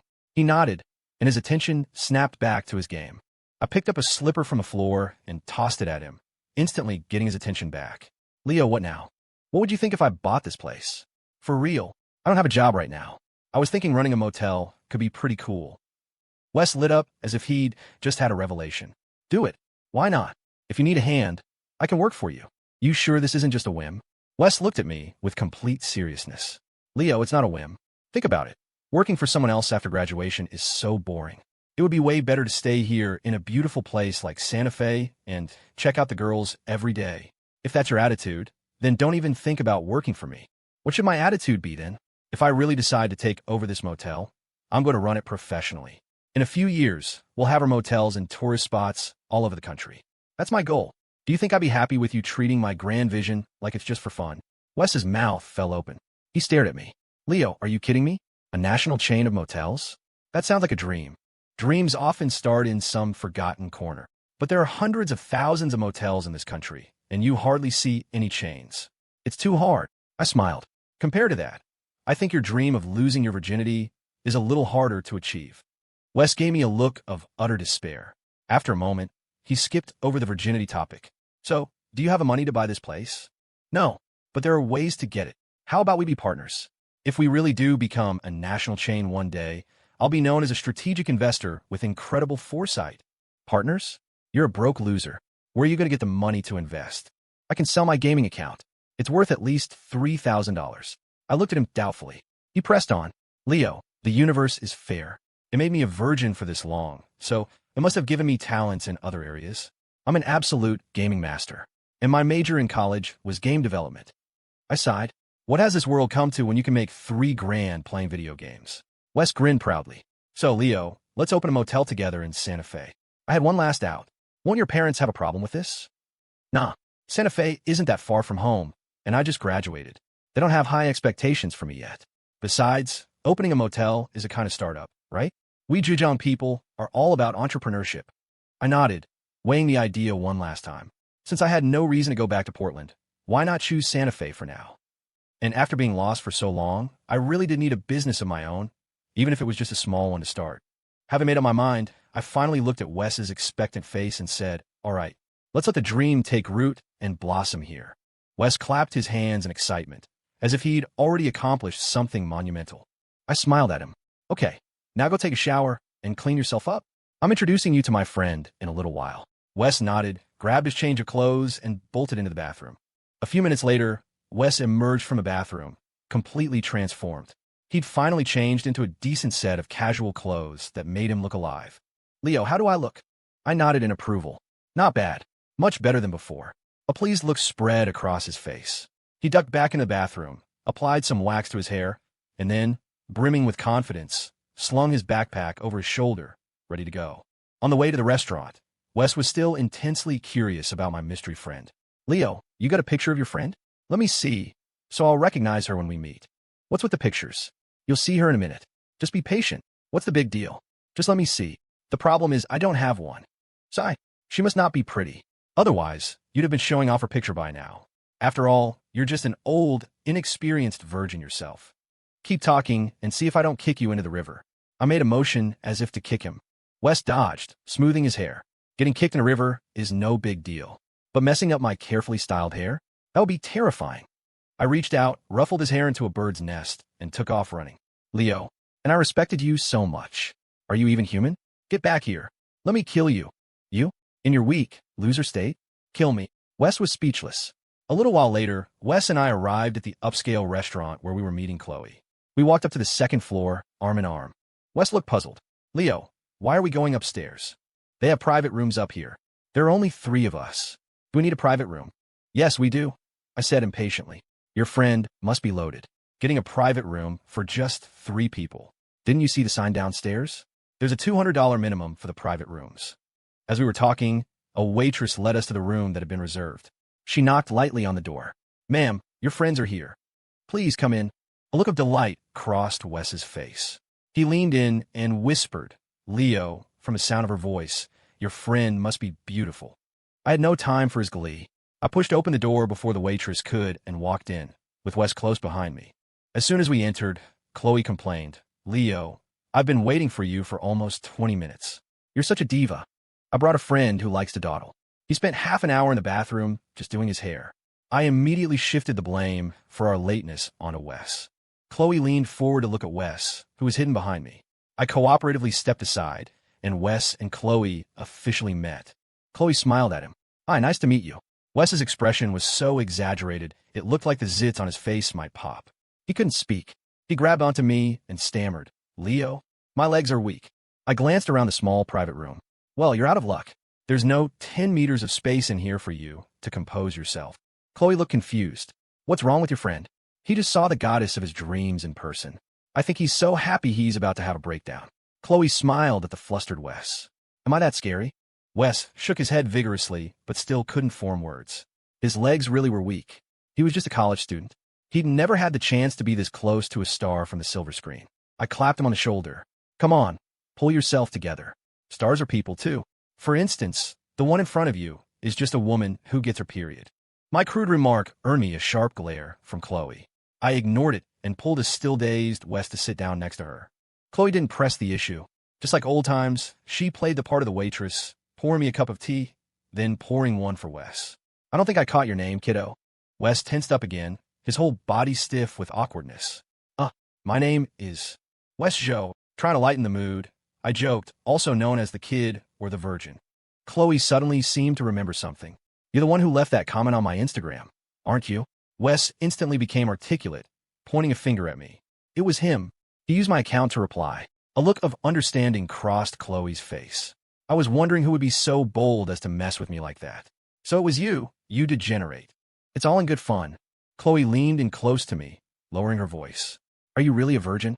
Don't you know if I'm a virgin or not? So you're just a degenerate. Wes, who must have overheard us, finally regained some composure. As if terrified of being the last virgin on earth, he quickly said to Chloe, Chloe, sis, Leo really is a virgin. His naivety made both Chloe and me extremely uncomfortable. We looked at each other, speechless. Finally, Chloe said to him, Kiddo, don't be fooled by Leo's deceptively innocent face. Him? He's had a string of girlfriends, each one prettier than the last. Oh, and for a few years, he was really into the bar scene. You can figure out the rest. I won't say any more. Wes looked at me as if his entire worldview had just shattered. Chloe sighed. While he's out here in Santa Fe, living it up, there's probably some woman, somewhere, silently crying over him. Even though it was just a joke, an image of Micah's sad, downcast face suddenly flashed in my mind. But would she really be like that? Maybe it was just my own wishful thinking. Maybe I wasn't that important to her. The food arrived, and Chloe and I finally got down to business. There's something I need your help with, I said to her. Go on. It's about borrowing money. Chloe looked at me, puzzled. I explained, the motel I'm staying at is being sold because of bad business. I was thinking of taking it over, renovating it, and starting a real business for once. That's great. That's a wonderful idea. I support you. How much do you need? My initial estimate is around $25,000. Okay, no problem. I'm sure you'll do a great job with it. I looked at Chloe. Of all the women I knew, she seemed to have the most faith in me. In reality, at this low point in my life, I didn't even have much faith in myself. She continued, Leo, you know the fifth season bar is back on track, right? They're already planning a second location in Portland. Think about it. You saved that bar in such a hostile marketing environment. Now you're just dealing with a tiny motel in Santa Fe.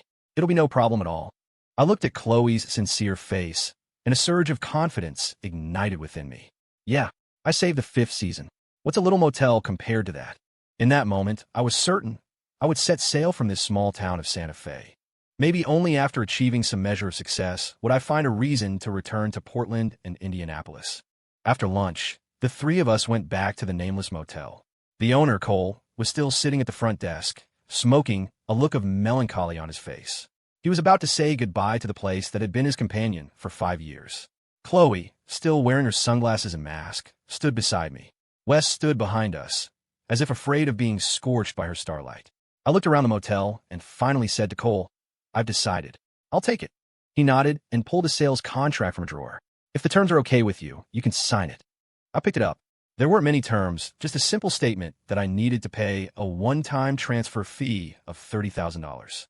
With a man like him, there was no need for excess words. I read it, understood it, and signed my name.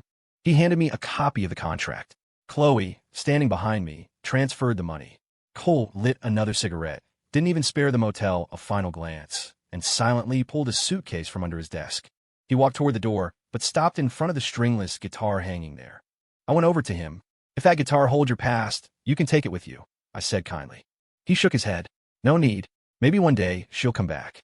This guitar will tell her that I waited for her here. Then at least leave a way to contact you. If she does come back one day, she can find you." Once I decided to leave Santa Fe, whether she can find me or not doesn't matter anymore. Is that a kind of surrender? He was silent for a long time. Then he dragged his suitcase toward the river, his figure seeming to dissolve into the water in the distance. And just like that, the motel owner was gone. I'd only ever heard Finn, the bar owner, call him Cole. Whether it was a nickname or his real name, I didn't know. But our fates had intersected because of this motel. He had chosen to give up, while I was using it as the launching point for my dreams. I spent the whole afternoon with Wes, taking inventory of everything Cole had left behind, while Chloe helped with what she could. Night fell quickly. The 3 of us went out for a quick dinner, after which Wes went back to the motel.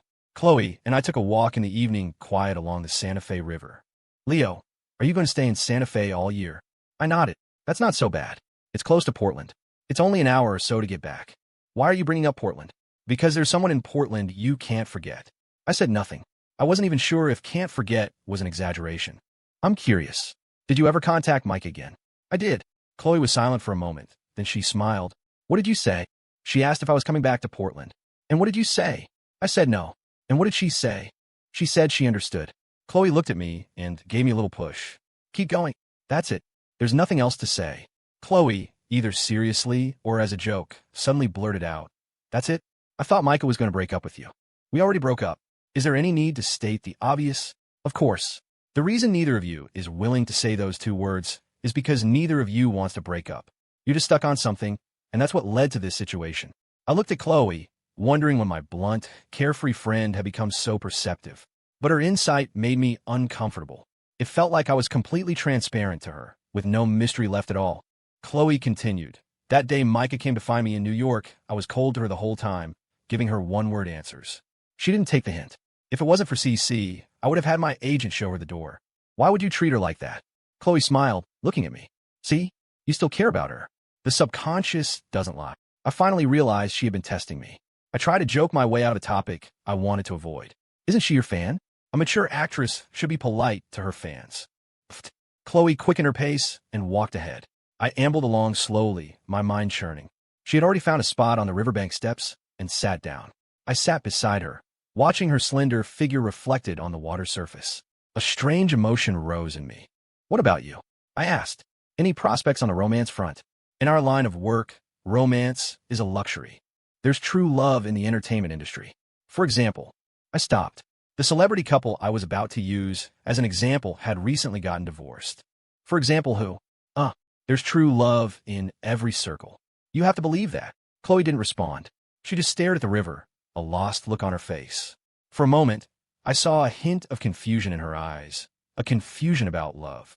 After a long silence, I finally broke it. "Let me borrow your phone." "Why?" "I've been out here for days. I should call my parents, let them know I'm okay." Chloe took her phone out of her pocket and handed it to me. I hit my number and dialed the warden's phone. He picked up after a moment. "Warden, it's your son." "Yeah. Where are you now?" "Los Angeles." "I'm in LA again. What are you doing bouncing around all the time? If you can't make it in Portland, then come back to Indianapolis." Hearing the anger in his voice, I suddenly realized something must have happened while I was gone. Why are you suddenly telling me to come back to Indianapolis? You were always so supportive of me staying in Portland. The warden ignored my question, his voice stern. You're calling from a blocked number. Where are you really? I hedged. Some phones just don't show the caller ID, you know? Find a phone with a real number and call me back. The line went dead before his words even finished echoing. The dial tone left me stunned. I suddenly felt like it wouldn't have been a big deal to just tell him I was in Santa Fe. Why had I bothered lying about going to LA in the first place? Was it possible that, subconsciously, I thought Micah might ask the warden about me, and that's why I'd come up with the lie? Was it possible that I wasn't really in despair over her, but had just left in a fit of pique? I didn't want to think about it anymore. The most pressing issue was finding a phone with an LA area code to call my father back. My conflicted expression made Chloe ask, "What's wrong?" I think I told my dad a lie I shouldn't have. I told him I was in Los Angeles. I heard, "Why didn't you just tell him the truth?"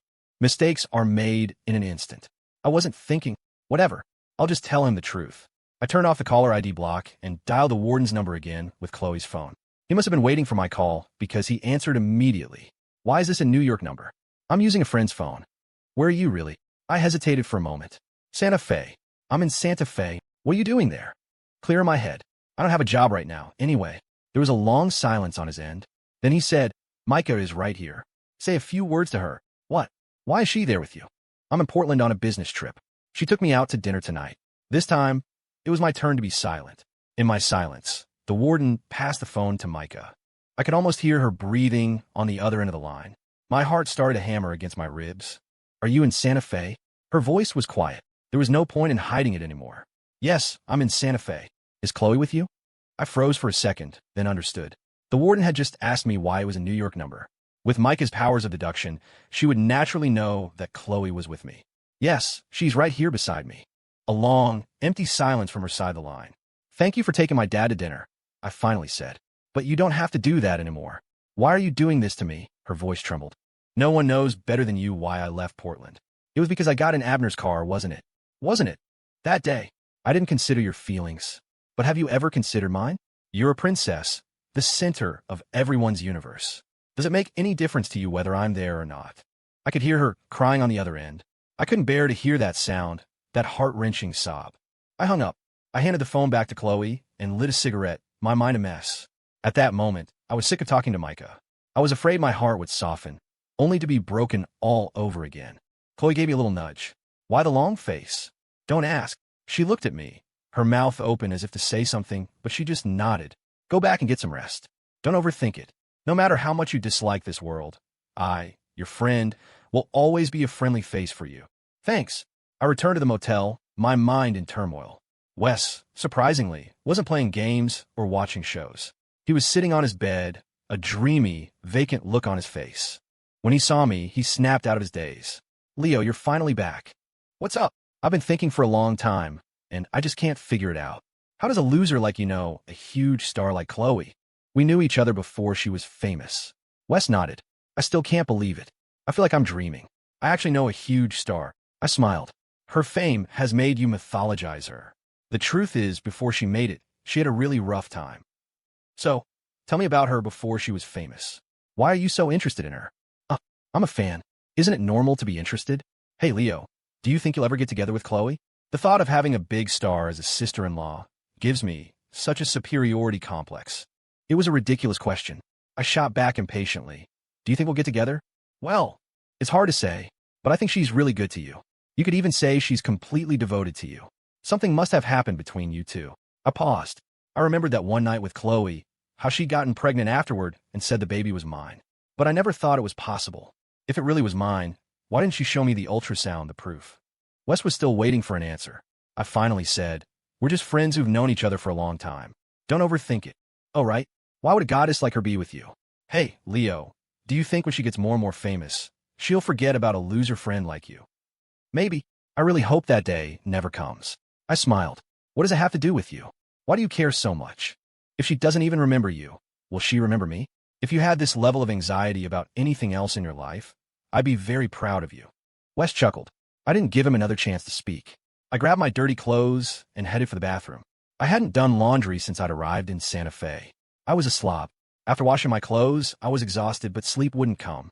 I had to admit, the sound of Micah crying on the phone had cut me to the core. I wanted to say something to her, but I didn't want to grovel. I've always believed a man should have principles in love. If you debase yourself completely, when you lose, you're left with not just pain, but humiliation. After a sleepless night, I was up early again. I had taken over the motel, and while we had a cleaning lady, I had to handle the front desk myself. After a breakfast of greasy fried pastries, I sat down at the computer and started reviewing the past year's accommodation records, trying to analyze them before making a renovation plan.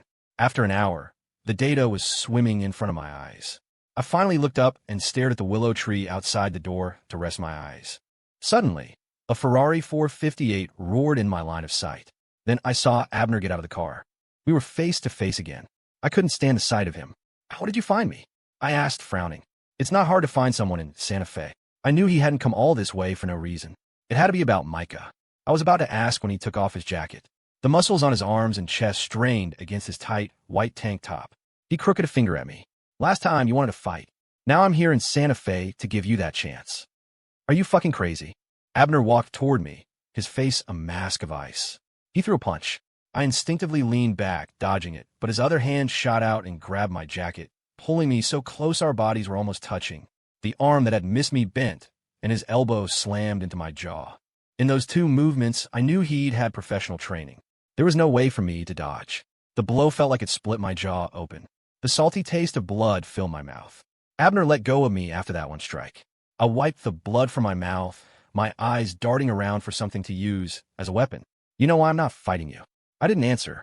My hand closed around the heavy glass ashtray hidden behind the computer monitor. I was ready to smash it over his head.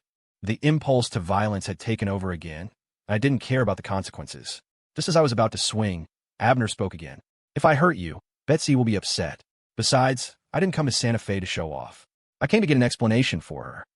My hand relaxed, letting go of the ashtray. I stared at him, waiting. Abner smirked. "So, you and Betsy are together, but you have no idea the pressure she's under because of it. The board at Aria Grand, for one, wants her to be with me. Let me tell you something. That capital Declan raised from overseas, that came from me. I didn't know about his ambitions at the time, but let's just say, things at Aria are complicated.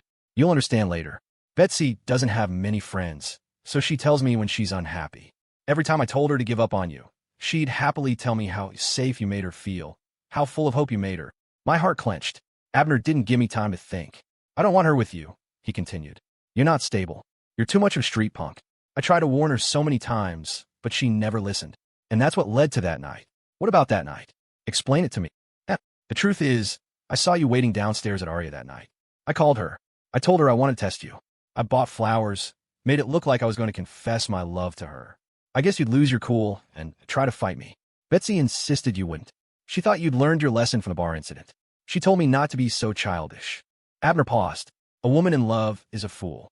It was obvious you were crossing lines with your ex-girlfriend, making her so upset she had to leave, but she still blindly trusted you, gave you chances. But as an outsider, I saw it clearly. You can't escape your nature. So I insisted. I bought the flowers, I deliberately cornered her, and then you showed up. You know what happened next? Put yourself in her shoes. I'm sure you can understand how she felt. She was always telling me how much hope she had for you, how much joy and security you gave her. She used that as a reason to reject me so many times. But what about you? On one hand, you're constantly causing trouble for her, and on the other, you're maintaining this shady relationship with your ex. I want to ask you, where does that leave her trust and her hope?" My heart clenched. Abner didn't give me time to think. "I don't want her with you," he continued. "You're not stable. You're too much of a street punk. I tried to warn her so many times, but she never listened. And that's what led to that night." "What about that night? Explain it to me." Now, finally, I understood why Micah had pushed me away with all her strength that night. I understood the tearing pain behind her words. "So this is the result of your calm reflection. Maybe the suffering she endured that night was far greater than mine. After she got in my car that night, we'd only driven 2 blocks before she regretted it. She wanted to go back and find you, said she'd hurt your pride. I didn't agree. I thought you had hurt her more, that you were the one who should apologize. I tried to talk to her for 2 hours, but in the end, she insisted on going back to find you. But you had already moved out of her house. Then you just disappeared. She ignored all her company duties and went all over the world asking about you, and you wouldn't even tell her where you were." Abner shook his head. I really don't understand how the business prodigy all her professors at Penn raved about could turn into such an idiot in love. He laughed at himself. But love does turn people into idiots. I'm an idiot too. Otherwise, why would I be chasing a woman who's become an idiot for another man? Through Abner's words, I finally understood everything Micah had done for me in the corners I couldn't see. When everyone around her doubted me, she had foolishly stood by me. To make me happy, she had even eaten freezing cold ice cream, ignoring her own health. But I had hurt her sensitive, fragile heart again and again. I was so wrong. Leo, if Betsy hadn't stood in front of you that night, I would have crippled you. I absolutely despise trash like you. I was silent for a long time. If you hate me so much, why did you come here today and tell me all this? Abner clenched his fists until his knuckles cracked. It was a long time before he spoke. I would have been thrilled if you two had just broken up, but I can't stand to see her so sad. She's cried more in front of me these past few days than in the 4 years I've known her. You've broken her heart. Do you know that? A warmth spread from the corner of my eye. Even if Abner beat me to death right now, I wouldn't have the will to fight back. It might even be a relief. Leo, listen to me. I will never give up on Betsy. If you have any sense of decency, you'll do her the favor of saying the words break up so she can stop thinking you still have feelings for her. I will take care of her. I will help her protect her father's legacy. I will make her the happiest woman in the world. After his final words, Abner turned and left the motel. But the force of his impact left me reeling, unable to process anything for a long, long time. I sat down in the office chair, feeling completely lost. I wished I could go back to Portland right now, but another force held me back. I wasn't worthy of her. I shouldn't keep hurting her like this. She would be so much happier without me. I buried my face in my hands, trapped in a hopeless despair, oblivious to the blood still trickling from my mouth. Leo, you're bleeding so much. A cry of alarm pulled me back to reality. I finally lifted my head. Standing in front of me was Chloe. I wiped the blood from my mouth again, not knowing how to explain. She grabbed my arm and pulled me out of the chair. Don't talk. I'm taking you to a hospital to stop the bleeding. I pulled away. Give me your phone. I need to make a call. You're in this state, and you want to make a call? I couldn't speak. The warmth returned to the corner of my eye. I think I was crying, but I couldn't stop it. I pressed my hand to my forehead and took a deep, shuddering breath. Give me the phone, I said to Chloe again. She shook her head firmly. Whatever it is, we stopped the bleeding first. She pulled me toward the motel door. I followed her mechanically toward the urgent care clinic, my thoughts a tangled mess inside me, unable to escape. The rubbing alcohol the nurse used to clean my wound didn't even sting. Lost in my heavy thoughts, I remembered the song Micah and I used to joke about, the new tenant. In the end, that's all we were to each other. Two birds captured for a moment, unable to truly touch the other's feathers. We kept saying hello, but the response was always, you're intruding. And so we were both wrong. But where did the error begin? Maybe it was a whim, or maybe it was just a long-distance encounter that trapped us in a whirlpool of self-inflicted trouble. If I hadn't been so impulsive, if I had just remained her landlord and she my tenant, would things have been better? Right now, I couldn't find an answer. Maybe the moment I had forced that title of tenant on her, the gears of fate had already started turning between us. After leaving the clinic, I felt the same as when I'd gone in, only now there was a piece of gauze taped to my face. Half an hour had slipped by. Santa Fe was still Santa Fe, as if nothing had happened. On the steps by the river, Chloe sat beside me. What really happened back there? She finally asked. I got my ass kicked. You're the one who kicks ass. Who could possibly kick yours? You make me sound like some kind of unbeatable legend. I don't care. Next time he messes with you, you have to win. Winning or losing doesn't mean anything. Stop being such a kid. Chloe smiled softly. Being a kid is just my way of hoping you'll be happy. I looked at her, and on another whim, asked, what if I just became someone who waits for the night, greets the day, and doesn't think about anything? Would that be okay? Wouldn't that make you a vegetable? I didn't answer, a sense of disappointment welling up inside me. So that's what it was. To pursue a simple, carefree life was to degenerate into a vegetable. Chloe leaned closer to me. Leo, the fact that you can open up and tell me what you're thinking, it makes me really happy. Did I not do that before? Before, all you did was curse at me and talk about fucking me. You never said anything else. Are you trying to tell me I'm just a scumbag? But after you finished cursing, you'd still take care of me when I needed it. And you only ever said you wanted to fuck me. And that one time it happened, you were drunk. You're not as much of a scumbag as you think. In fact, I think you're more mature than before. At least now you have the desire to strive for something. That's why you took over this motel. Really? Chloe nodded firmly. Yes. A while ago, I was filming in a remote mountain area. They didn't even have electricity. The villagers' entire lives revolved around their small plots of land. Their only pastime was chatting on the ridges between the fields. But I think they were very happy, and I figured some things out. All of a person's suffering comes from seeing themselves as too important, from trying too hard to satisfy those empty, illusory desires. Like love. Once it's not what you imagined it to be, you suffer.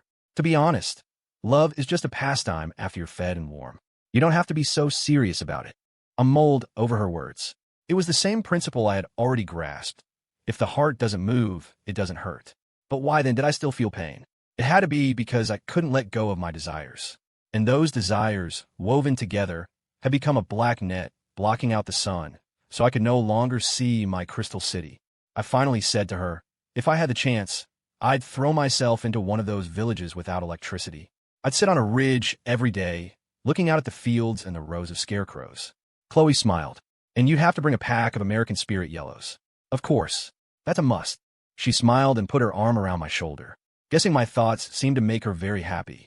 I smiled back at her, then stared blankly at the willow branches swaying on the opposite bank. My vision blurred. My world flickered, bright then dark. It was as if I saw a burning torch, only to have extinguished. In the dimness, my desire to call Micah slowly faded. As for that love, it was gone. I would remember it, but I no longer wanted to take it out, to savor it, to chew on it. The constant wind seemed to have dried the wound on my face. Chloe and I sat by the river for a long time. After a long while, she took a bank card from her purse and handed it to me. Leo, there's $15,000 on this card. For the motel renovations. I nodded and took it from her. I didn't say thank you. Our relationship didn't need to be burdened by those two words. Chloe gently touched the gauze on my face. I have to go, she said softly. This afternoon. My heart felt like it had lost its anchor. I instinctively grabbed her hand. I thought you were staying for a week. An actor in the cast has to go abroad for an award ceremony, so the director moved up a few scenes. I realized my mistake and quickly let go of her hand. But Chloe gripped my hand again. Don't forget your ambition to turn the motel into a national chain. I'll support you all the way.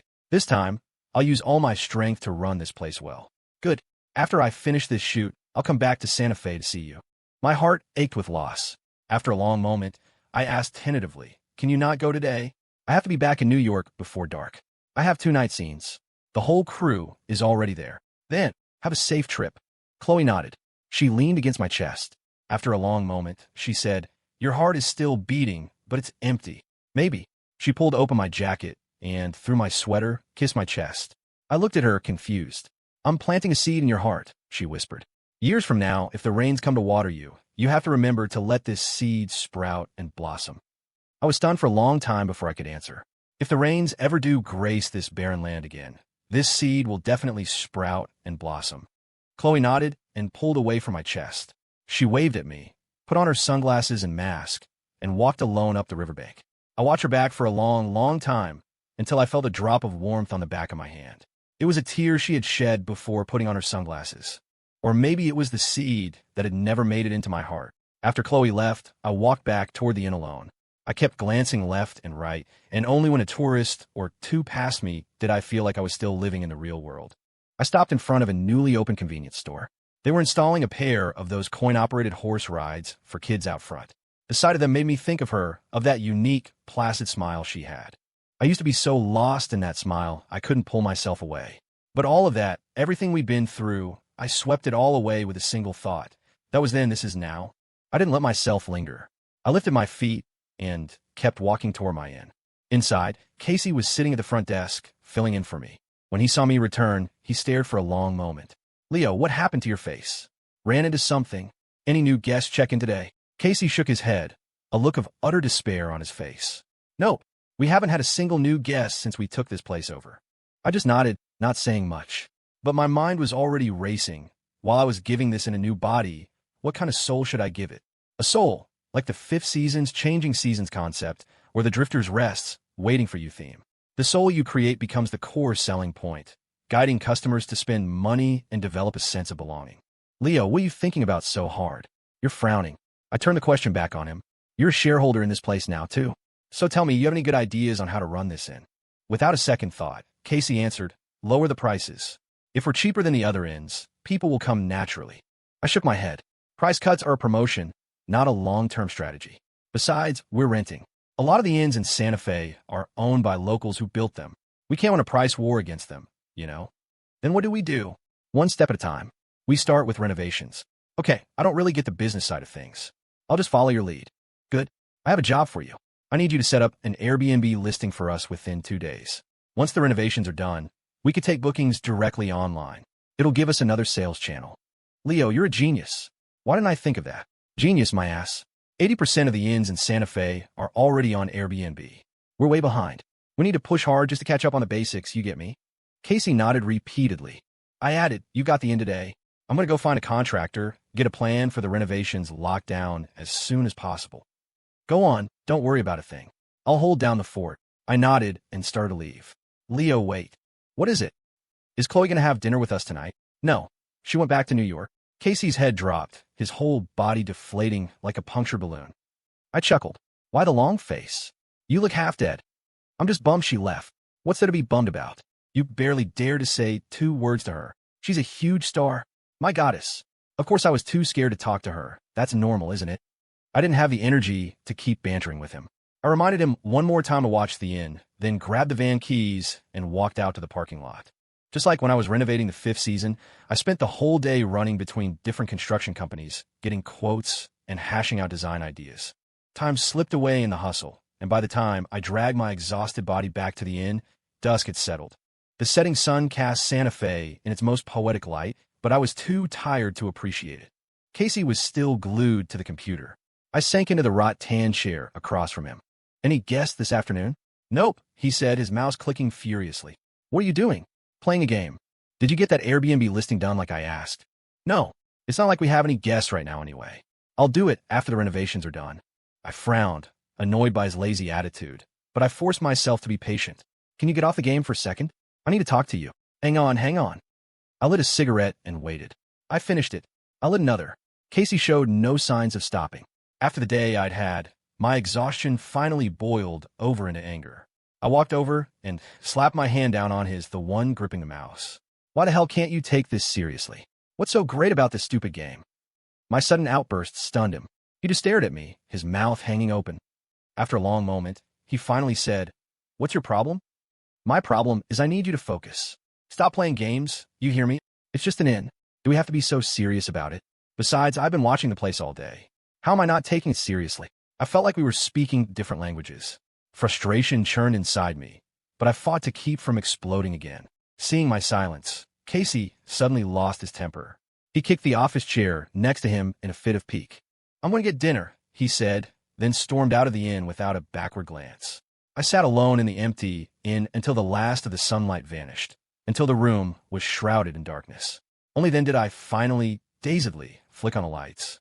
I lit a cigarette, a heavy feeling pressing down on me. I realized I'd overreacted with Casey. At his age, I'd had even less of a sense of urgency, just drifting through my days. It was a common phase for kids about to graduate college. I shouldn't have been so demanding. I should have tried to guide him, to inspire him. I checked the time. It was already 9 o'clock. Casey still wasn't back. A knot of worry tightened in my stomach. I wanted to go look for him, but I couldn't leave the inn unattended. We still hadn't had a single guest since taking over. After weighing my options, I decided I had to find him. The Santa Fe night had a chill to it. I threw on a thick jacket, grabbed my lighter and pack of cigarettes from the table, and headed out. In my hurry, my eyes met hers for a fleeting second. I stopped. She turned back to look at me. What are you doing in Santa Fe? Ava looked even more surprised than I was. It took her a moment to speak. It's the weekend. I came to clear my head.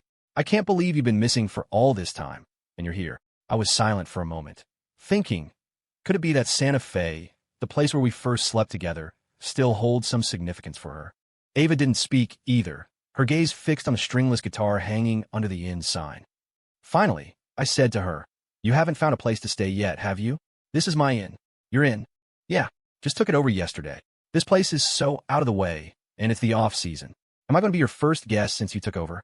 I guess so. Hey, can you come inside and watch the place for me for a minute? I have to run an errand. I'll be right back. Ava nodded, and I led her inside. After showing Ava how to use the booking software, I left the inn and started searching the street-side shops for any sign of Casey. I walked almost the entire length of the main road without finding him, so I started looking along the Santa Fe River. Finally, I spotted him sitting on the steps by the riverbank. I walked over and handed him a cigarette. What are you doing out here so late? Watching the girls. I glanced around. What girls? She just left a little while ago. The one who likes to wear the red jacket. Casey nodded, but didn't say much else. He was clearly still pissed at me. I clapped him on the shoulder and asked with a grin, "What's wrong? Still mad at me?" "A little. I was in a bad mood today. I need to apologize for that. But we're both men. Don't bottle things up. If you're really not okay, you can punch me a couple of times. If I so much as flinch, I'm not a man." "Yeah, right.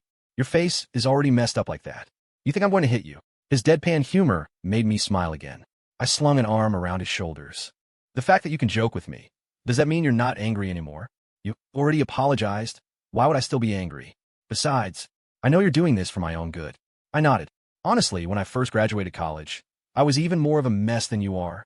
I just don't want you to make the same mistakes I did, because in a few years, you'll regret having nothing to show for it. And look, we're on our own now, starting a business. We have to be ready to fight and work hard. You know how tough it is for the inn right now. We have to work twice as hard just to catch up to the others, you know?"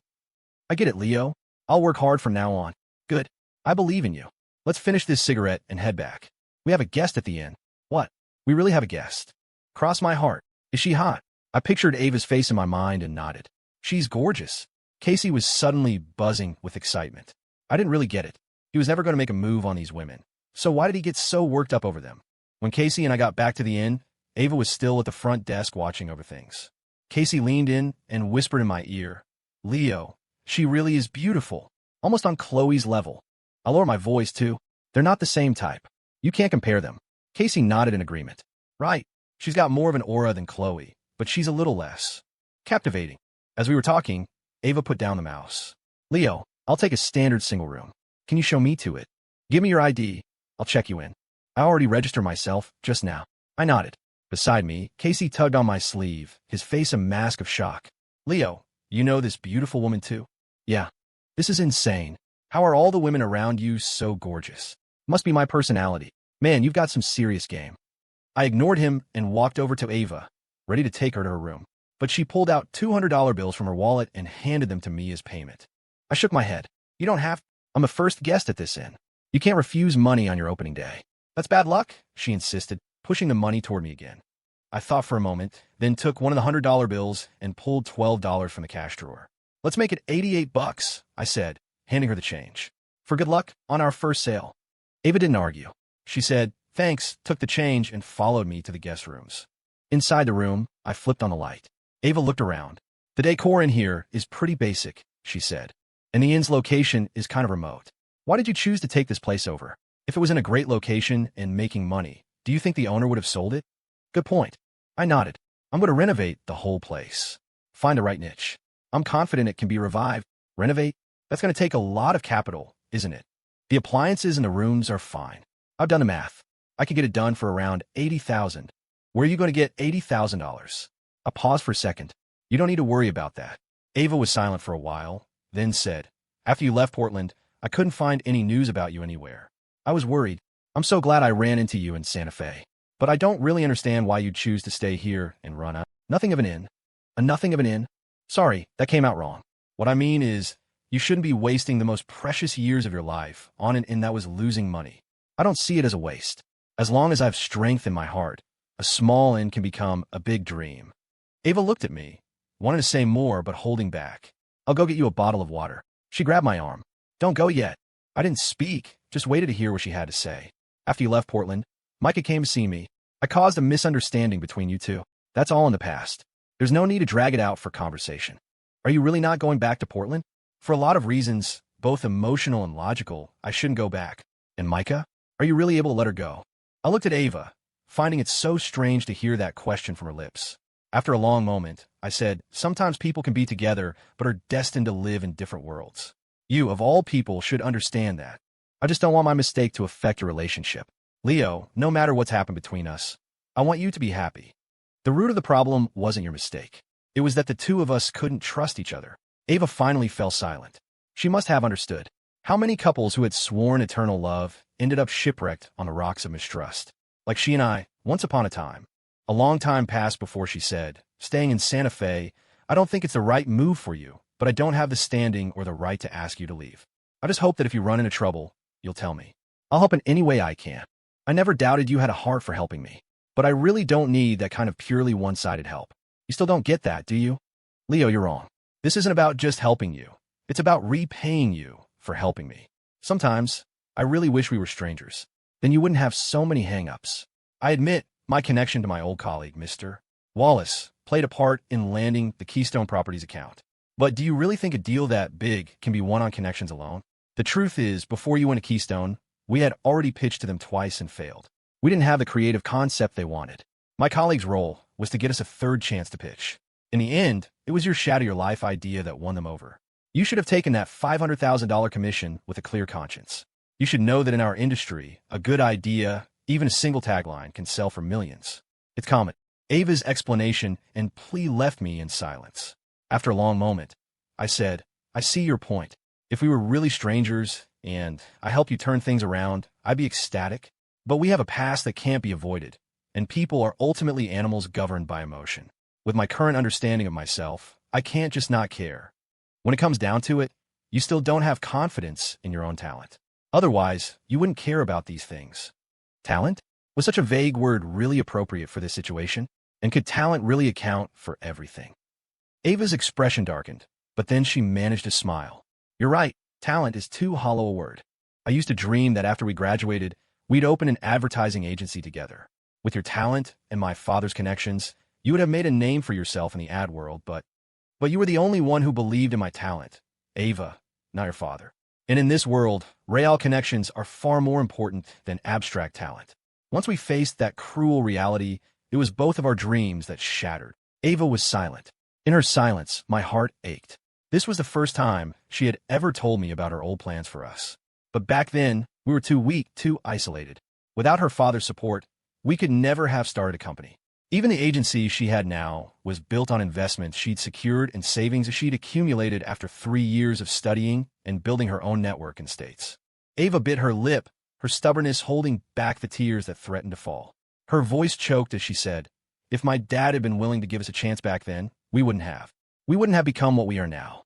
I really hate it. Her words filled me with regret and even more pain. If her father had given me a chance back then, I, who loved her so deeply, would have surely swallowed my pride, accepted the opportunity, and worked my ass off for her. Maybe I really would have made something of myself. Ava wouldn't have had to go to America. We would probably be married by now, maybe even have kids. Just thinking about it felt beautiful. Finally, I asked her, are you and Nathan fighting again? Why do you ask? People only look back on the past when they're unhappy with the present. And that's clearly you right now. I've never been happy with the present. Whoever is, you have to learn to adapt. Look at me. I don't want to be holed up here either, but I can't go anywhere else. Might as well turn all that dissatisfaction into motivation for change. Maybe things will slowly get better. Ava nodded. Leo, I'm so happy you're more mature than you used to be. You're going to do great things. I looked at her without a word, because I wasn't sure if I really was mature. Maybe in someone else's eyes, I was still a child.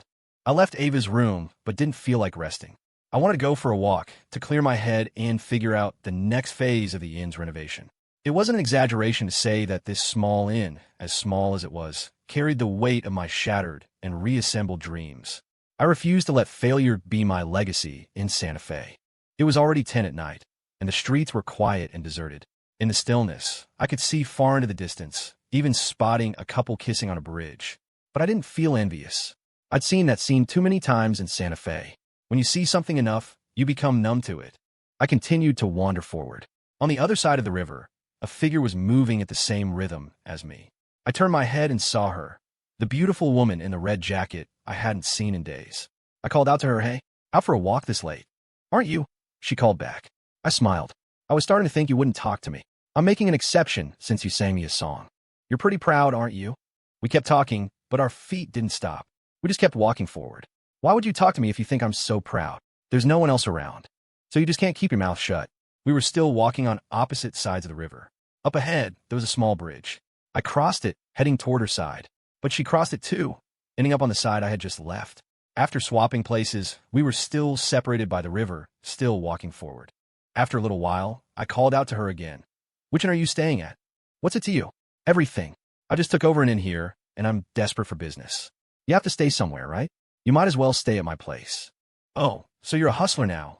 I was speechless for a moment. I'm running a legitimate business. How can you call me a hustler? What's your inn called? The Inn. What's the name? It's just called The Inn. Weirdo. So mysterious. I gave a helpless, bitter smile. Fine, if you don't want to stay, you don't have to. But why insult my inn? It's not that I don't want to stay. It's because I'm leaving Santa Fe tomorrow. What difference does it make where I stay? Oh, I see. Well, in that case, I hope you have a happier life after you leave Santa Fe. Thanks. Don't mention it. I actually wish Santa Fe could be a sanctuary for healing broken hearts. A place we leave behind to find a brand new life, a brand new self. She nodded, then waved at me. At the fork in the road ahead, she turned left down an alley, and her figure quickly melted into the night. I let out a heavy breath, my thoughts turning once again to Micah. My words were easy, but if I really left Santa Fe and, one day, ran into her on some street corner, would I truly be that brand new self I imagined? After wandering a little longer, I returned to the inn. I was surprised to see a red Audi Q7 parked out front. I got closer and saw the organ plates. After Abner, Micah had finally come. Why did I use the word, finally? Was it because, subconsciously, I believed she would definitely come? Yes, she was bound to come. Because the words, "we're breaking up," were still unsaid between us. I smoked a cigarette before going inside. My emotions were in turmoil. I scanned the lobby but didn't see Micah. Casey, however, rushed over to me, ecstatic. "Leo, we got our second guest. And she's so beautiful. A kind of beauty you can't even describe. Even more beautiful than Chloe. You know, our inn attracts so many beautiful women. We should just rename it the Beauty Inn." Casey's description confirmed it. The second guest was undoubtedly Micah. But the thought of her beauty made my heart sink, because only I knew how much pressure and pain her beauty and her status had brought me. "Where is she?" "I already got her a room." "Oh, and she was asking about you. She told me to let her know when you got back." "Leo, who the hell are you? How do you know so many unbelievably beautiful women?" "Unbelievably beautiful. And beautiful is redundant." Casey just giggled, then picked up the phone by the computer. "You're back. I gotta call her room and let her know." "Wait." I lunged forward and pressed my hand down on his. Casey looked at me, confused. "What's wrong, Leo? Just tell me her room number. I'll go find her." "Room 3 on the second floor." I nodded, a small wave of relief washing over me. Ava was on the first floor, so the chances of them running into each other were slim. Then again, my relationship with Micah had already reached this living hell. What difference would it make if Ava ran into her? What was a little more fuel on the fire at this point? I grabbed my cigarettes and a lighter, things I might need in a moment, and headed for the second floor under Casey's watchful gaze. I stood outside room 3 for a long time, unable to bring myself to knock. I was afraid of the silence that would follow once we saw each other. I stared down at my feet. The door opened softly, and a familiar, gentle scent wafted into my nose. I looked up, my mind going blank as I stared at her. "Why did you come all this way and not knock?" Micah asked. Flustered, I replied without thinking. "How was I supposed to know if you were asleep?" Micah watched me, then reached out to touch my face. I instinctively recoiled, avoiding her hand. Her hand hung in the air for a moment before she let it drop, her expression clouding over. "What happened to your face?" "Ran into something. Does it hurt?" "No." Micah tucked a strand of hair behind her ear and fell silent. I knew this was her subconscious tell when she felt awkward, just like me touching my nose. After a long pause, she finally said, "Come in and sit for a while." I hesitated, then followed her into the room. She sat on the bed, and I sat in the chair opposite her. "You mind if I smoke?" Micah shook her head, signaling she didn't mind. I immediately lit a cigarette. After one drag, the tightness in my chest eased slightly. I finally looked at her. "Abner came to see me this morning." "I know. He told me a lot of things. And some of what he said I don't think was entirely wrong." "What did he say to you?" "I'll just tell you what I thought after hearing it. I think staying here in Santa Fe, running a small inn like this, is pretty good. I've never been an ambitious person. We were never on the same path. That's not what you said the day we decided to be together. Who could predict the future? What couple doesn't make grand promises? Does that mean they all have to end up together?" Every word I spoke was forceful, but it felt like a knife was being dragged back and forth across my heart. Tears streamed down her face. I made myself watch, not looking away. I had made my decision, and I was prepared to bear the pain of the consequences. For the first time, the pain was so clear on her usually composed face. Her voice choked with sobs. "But when you're not here, I miss you. You've already made a home in my heart." I said nothing. "Leo, what you gave me was just a meteorite that fell from the sky. But I never thought it was dangerous. I always treated it like a perfect diamond.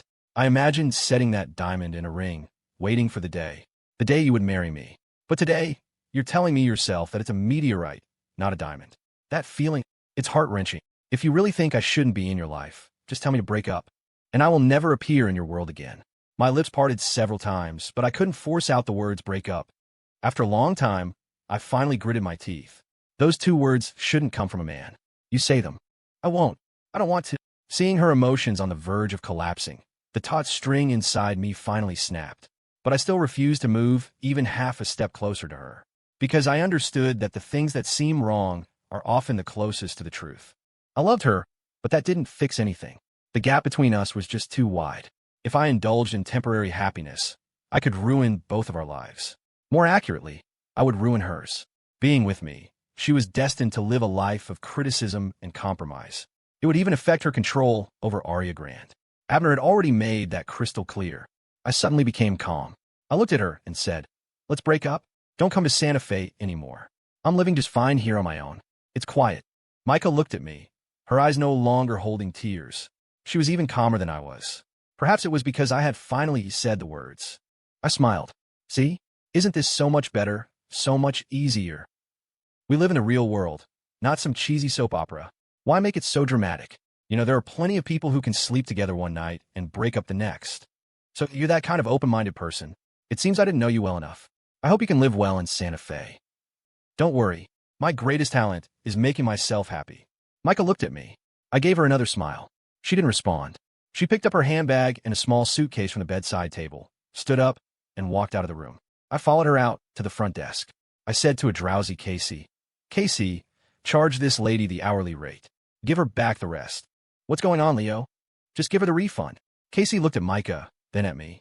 Finally, he took a $100 bill from the register and handed it to me. I took it and gave it to Micah. She took the money from my hand, clutching it tightly, and walked out of the inn without looking back. Suddenly, the inn's clock struck 11. A realization hit me, and I followed her out the door. Wait, it's late. You should just stay in Santa Fe tonight. Rest up and leave in the morning. And what kind of mood do you expect me to stay in Santa Fe with? I didn't know how to respond, but I was worried about her. Finally, I braced myself and said, if you have to go, I'll drive you back to Portland. If you want to drive, then drive. Give me the keys. I held out my hand to her. Micah took the car keys from her bag and handed them to me. I took them, went back inside the inn, and told Casey I wouldn't be back tonight and to look after the place. Though he was confused and exhausted, he generously agreed to my trip to Portland. The moon was so bright that night, the temperature so mild. It did nothing to create the sorrowful atmosphere our breakup deserved. But my heart was full of sorrow, because as we were about to leave, I saw again, in the wind, the tears welling in her eyes. I fought to suppress the storm of emotions raging inside me. I finally opened the car door and said to her, get in, we'll be back in Portland soon. She nodded, but instead of opening the passenger door, she got in the back. That was for the best. This way, she wouldn't have to see the sadness on my face during the long drive. I started the car and turned on the headlights. I instinctively wanted to look back at her in the rear seat, but forced myself to maintain the indifferent facade of a breakup. Any unconscious gesture of concern would be evidence that I still loved her, and all I wanted was for this story to end with flawless, impenetrable indifference. I let out a soft breath and finally stepped on the gas, heading out of Santa Fe. The night completely enveloped the landscape. I drove fast, just wanted to end this agonizing charade as quickly as possible. After about 40 minutes, I couldn't stand the silence, which was even colder than the night itself. I turned on the car's music player. A familiar melody filled the car. After a few songs, Lyra's First Frost came on. My thoughts drifted back to last New Year's Eve. I remembered how Micah had specially learned two of Lyra's songs, Equinox and another, to fit the fifth season's theme, but not this one. It seemed she had come to like the artist, which was why this out-of-print album, The Turning Year, was in her car. Why are there so many walls and all the long roads just get longer? I got lost in that lyric dazed. In my haze, I couldn't help but think of the path I had walked, in love and in my career. Thinking back, it felt like I'd spent all these years trying to climb over one wall after another, all built by reality. But no matter how hard I tried, after getting over one wall, I would always find an even higher one waiting for me. I was getting tired, and all I had to show for it was a harvest of helplessness and complaint. Distracted, I took a curve but forgot to switch from my high beams to my low beams to warn oncoming traffic. I quickly dimmed them, but the car opposite me didn't. The bright light blinded me, and I instinctively slammed on the brakes to slow down. Before my vision could recover, the car lurched violently. A scream came from Micah in the back seat, and the airbag on the steering wheel exploded, hitting me hard in the forehead. I was dizzy for a long time before my vision gradually returned. I saw that the car had crashed into a tree on the side of the road. The tree was snapped in half. A wave of fear washed over me. If it hadn't been for the Q7's superior safety features and powerful brakes that had slowed us down at the critical moment, the consequences would have been unthinkable. I quickly unbuckled my seatbelt, opened the door, and ran to the back of the car, shouting Micah's name. I wasn't sure if she had been wearing her seatbelt in the back. If she hadn't with that much force. I didn't dare to think about it.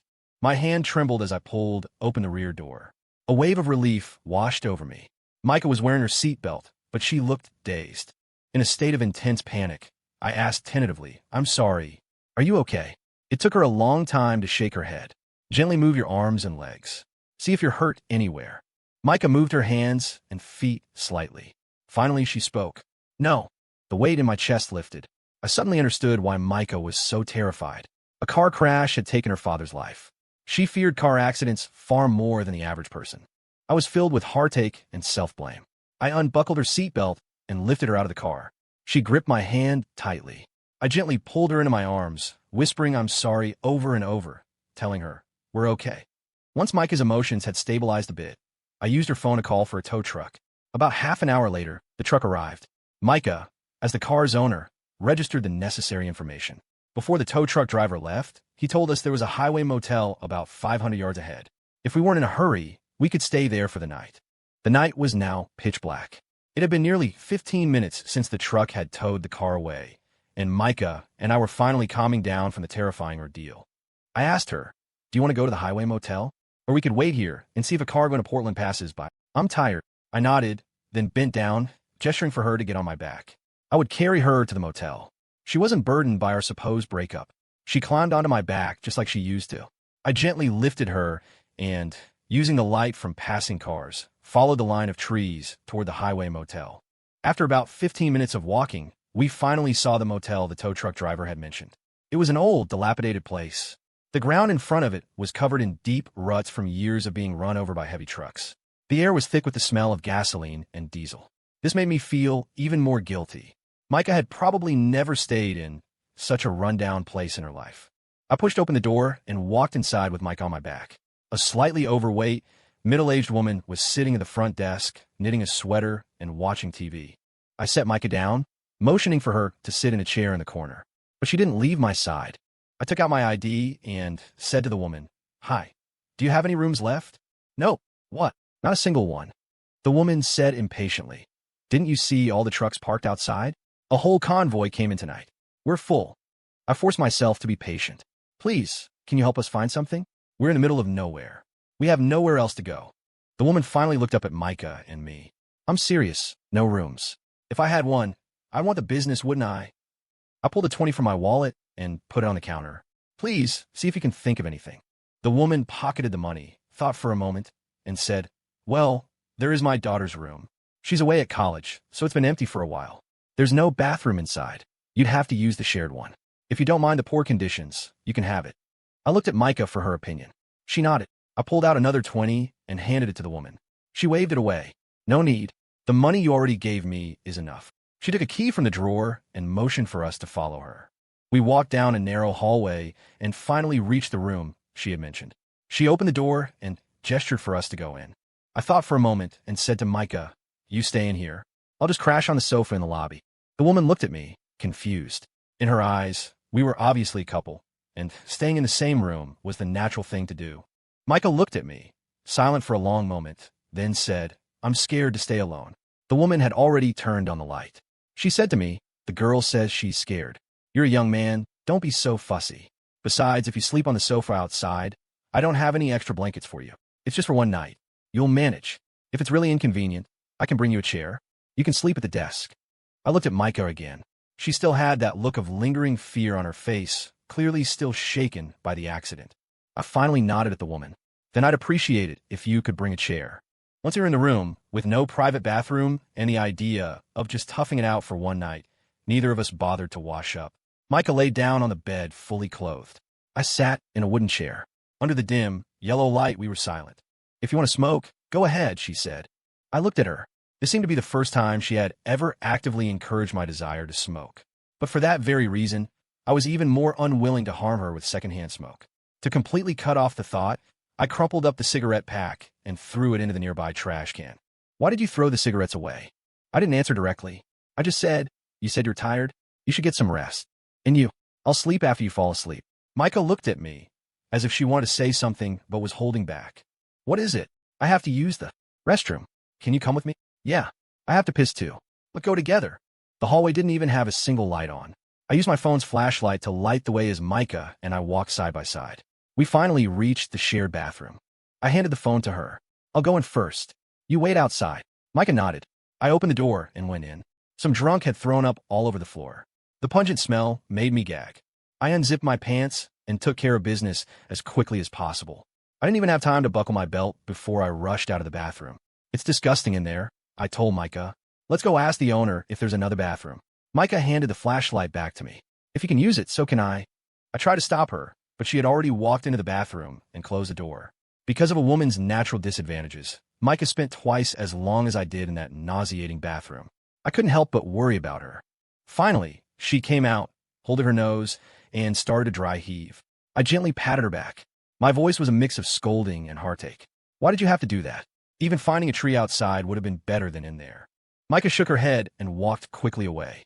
I followed closely behind her. We returned to the room, both of us relieved.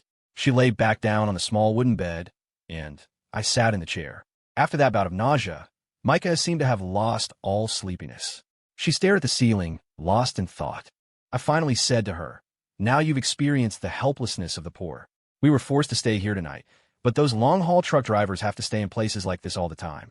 And I've had similar experiences more times than I can count, because I just wasn't born to stay in luxury hotels.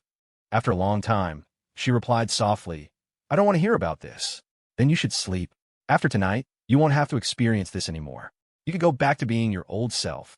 Micah didn't answer. She turned over, her back to me. I pulled my jacket tighter, reached out, and turned off the light. I rested my head on the desk, hoping to fall asleep quickly. But half an hour passed, and I was still wide awake. Maybe the chair was too hard, or maybe I was thinking too much. I tried not to make a sound as I sat up straight, my eyes open to the darkness. She spoke softly. Leo, can't you sleep? Not sleepy. How come you're still awake? I'm not sleepy either. Count sheep. 1, 2, 3. You'll get sleepy. Why don't you count? I don't like counting sheep. I like counting dinosaurs. Then, count dinosaurs. They're all extinct. What's the point? I'm used to insomnia. You should get some sleep. After a moment of silence, Micah's tone became serious. If we had died in that car crash just now, would we be in another world right now? Do you hope there's another world? Yeah, I don't. Why? I'm worried the other world would be even more messed up. I'd rather just disappear completely. Micah was silent. I waited a long time before asking, are you afraid of dying? Yes. Are you? If I said I'm not, would you believe me? Micah thought for a moment. I would. That's why you do everything so recklessly. And there's nothing in this world more terrifying than death. Of course, there are things more terrifying than death. Tell me, what are they? When sincerity isn't returned with sincerity. If sincerity could always be exchanged for sincerity, a lot of things wouldn't go wrong. Are you talking about us? No, I mean in general. Love, friendship, family, student-teacher relationships. All of them. I thought for a moment and added, actually, sometimes both people want to be sincere with each other, but because their worldviews, values, and social statuses are different, the way they show sincerity is also different. In the end, two sincere hearts can fail to connect and run aground. This time, you were talking about us, aren't you? Maybe. The night deepened around our conversation. I finally let out a yawn. If you're not comfortable, you can come sleep on the bed. I'm afraid I'll make a mistake. You're not even afraid of dying, but you're afraid of making a mistake. Dying only hurts myself. Making a mistake hurts others. If you have that kind of awareness, you won't make a mistake with me. How can you sleep well in a chair? Get some rest. My conscience was clear, so my body had no reason to be restless. I stopped overthinking it and lay down beside Micah, still fully clothed. In the darkness, she curled up in my arms like a cat seeking security and whispered, Leo, are we really breaking up? I'm just a meteorite. I can never give you a diamond. We were both immature in our love, which is why we kept making mistakes. It all started with an impulse, and it needs to return to reason. It's a bit late, but we can still turn back. If we really get to a point where there's no way out, the pain will be unbearable. Maybe you're right. That's why the days before we got together were so happy. Sometimes being friends is much happier than being lovers. With Micah lying in my arms, the night became peaceful for me. I felt no desire to possess her body.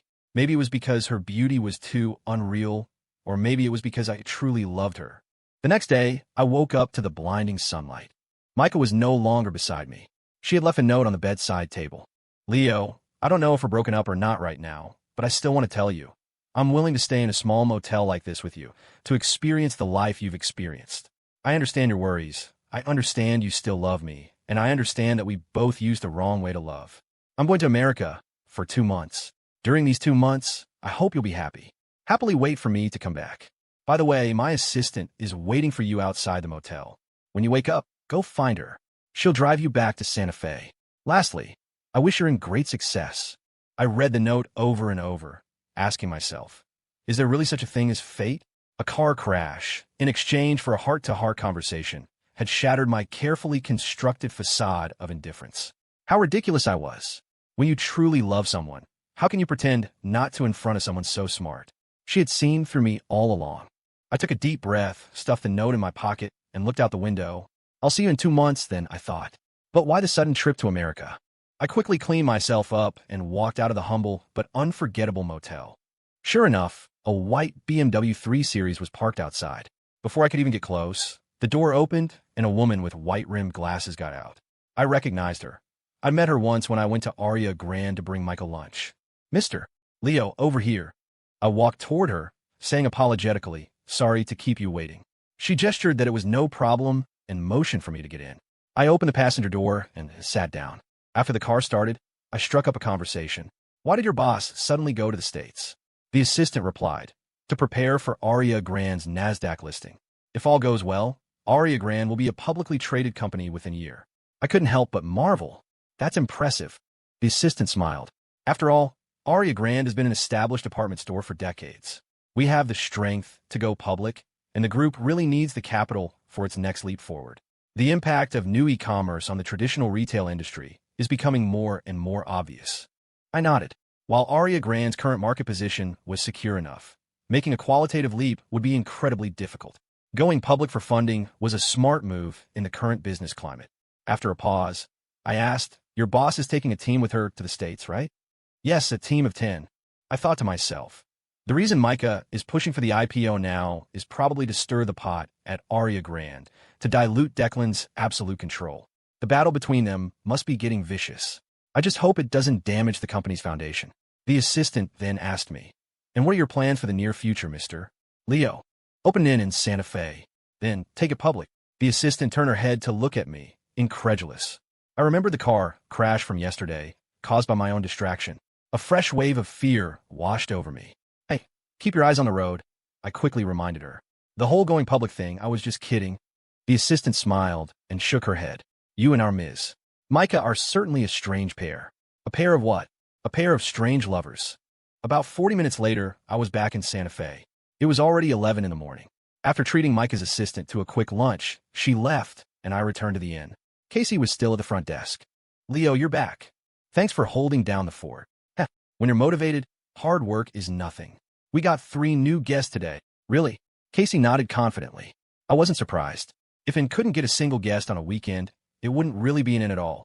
I asked Casey, did the female guest who checked in yesterday, Ava, leave yet? She hasn't checked out yet. Probably went out for lunch. I nodded. You go eat and take a break. I'll watch the inn this afternoon. Casey agreed, then leaned in closer, a sly grin on his face. Leo, be honest. What did you and that gorgeous woman get up to last night? I don't discuss nighttime activities with people whose brains are full of nothing but semen. Casey, having been rebuffed, shot me a look of contempt and walked out of the inn. I took Casey's place at the front desk, lit a cigarette, and started thinking about the inn's future. The more I thought, the more I felt myself falling back into the same rut I was in when I was renovating the 5th season. About half an hour later, Ava returned from lunch. She smiled at me. You're back. You knew I was gone last night. Not only did I know you were gone, I also know Micah came to see you, right? I didn't have to think hard to know that Casey's loose lips were to blame.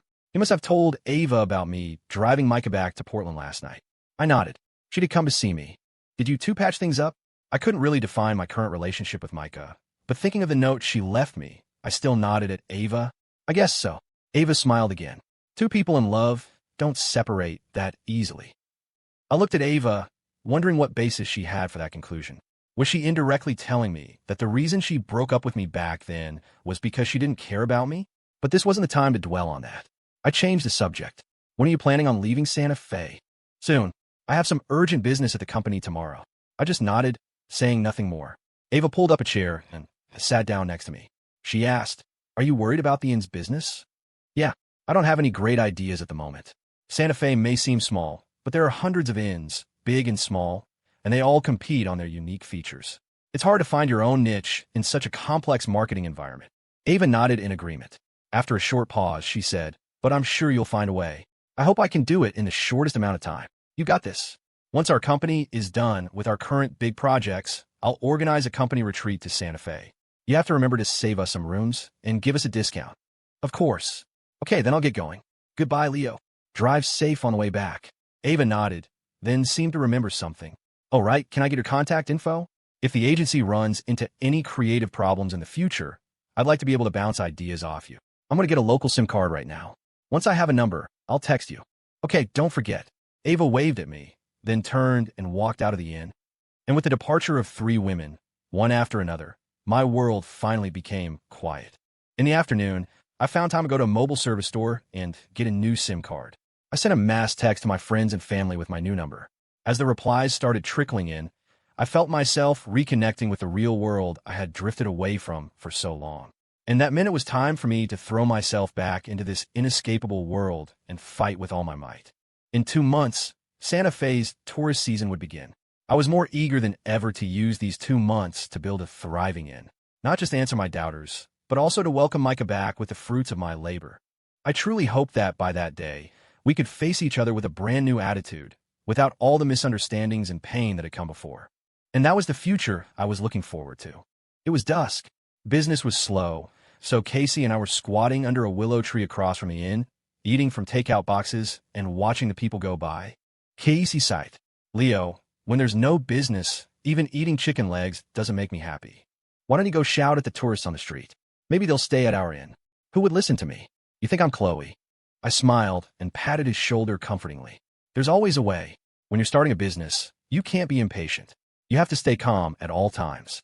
"Okay, I'm calm. If our inn could be bustling with people one day, I would be so incredibly happy." I joked with him, "Happier than when you lose your virginity?" Those are 2 different kinds of happiness. You can't compare them. You've really thought this through.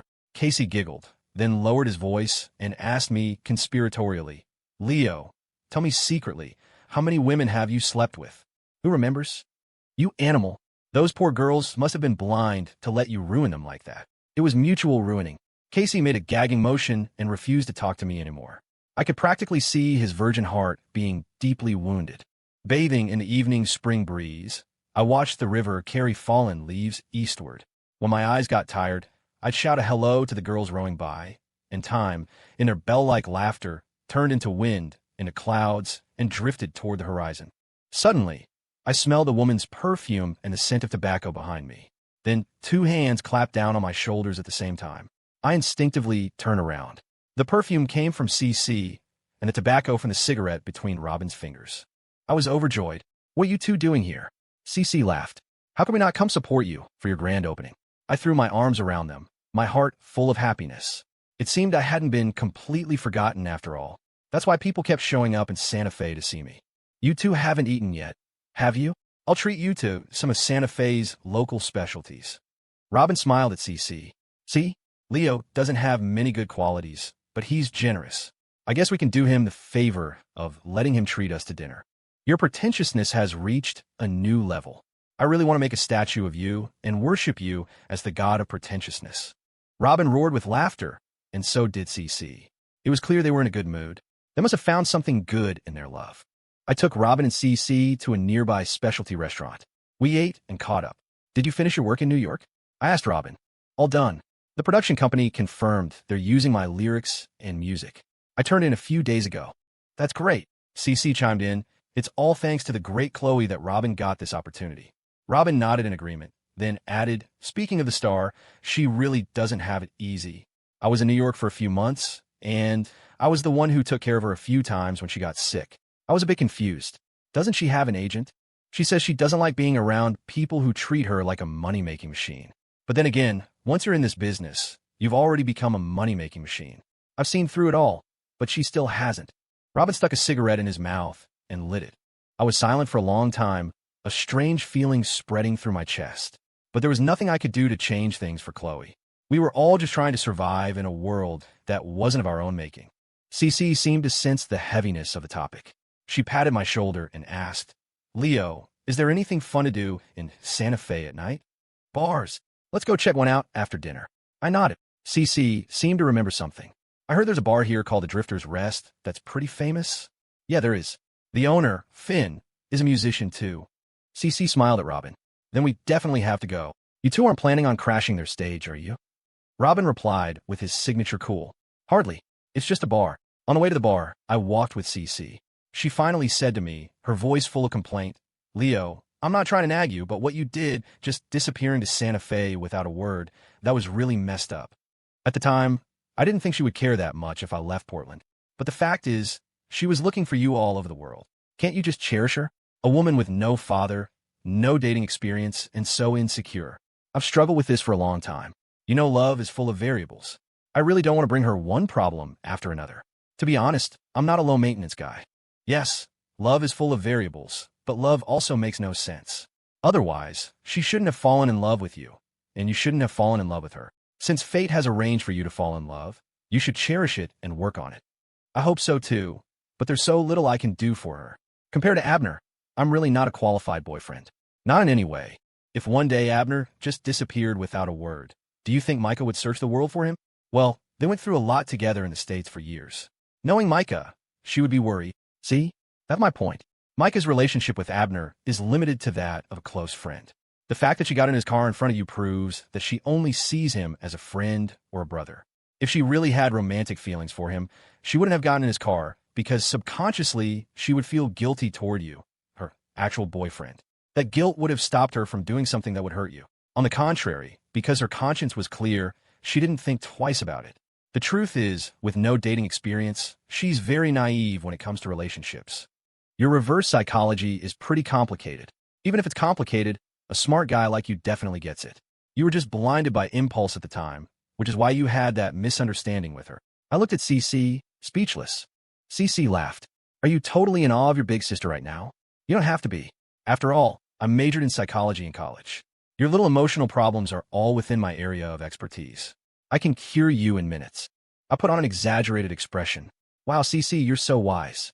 On behalf of all the foolish men and women in the world, I give you 100 likes." I started poking my finger at her face. CC dodged, annoyed. "Leo, can you be serious for a second? I really want to send you to kindergarten for some serious rehabilitation." I laughed, but I was still thinking about what CC had said. Could she really see through the mess that Micah and I were in? Actually, it didn't matter if her analysis was right or not. What mattered was that Micah and I hadn't formed that natural sense of trust yet. Otherwise, none of this would have happened. I guess love is like a test, pushing a couple to learn and grow. And in 2 months, Micah and I would have to face that test again. I just hoped that by then, we could get a passing grade.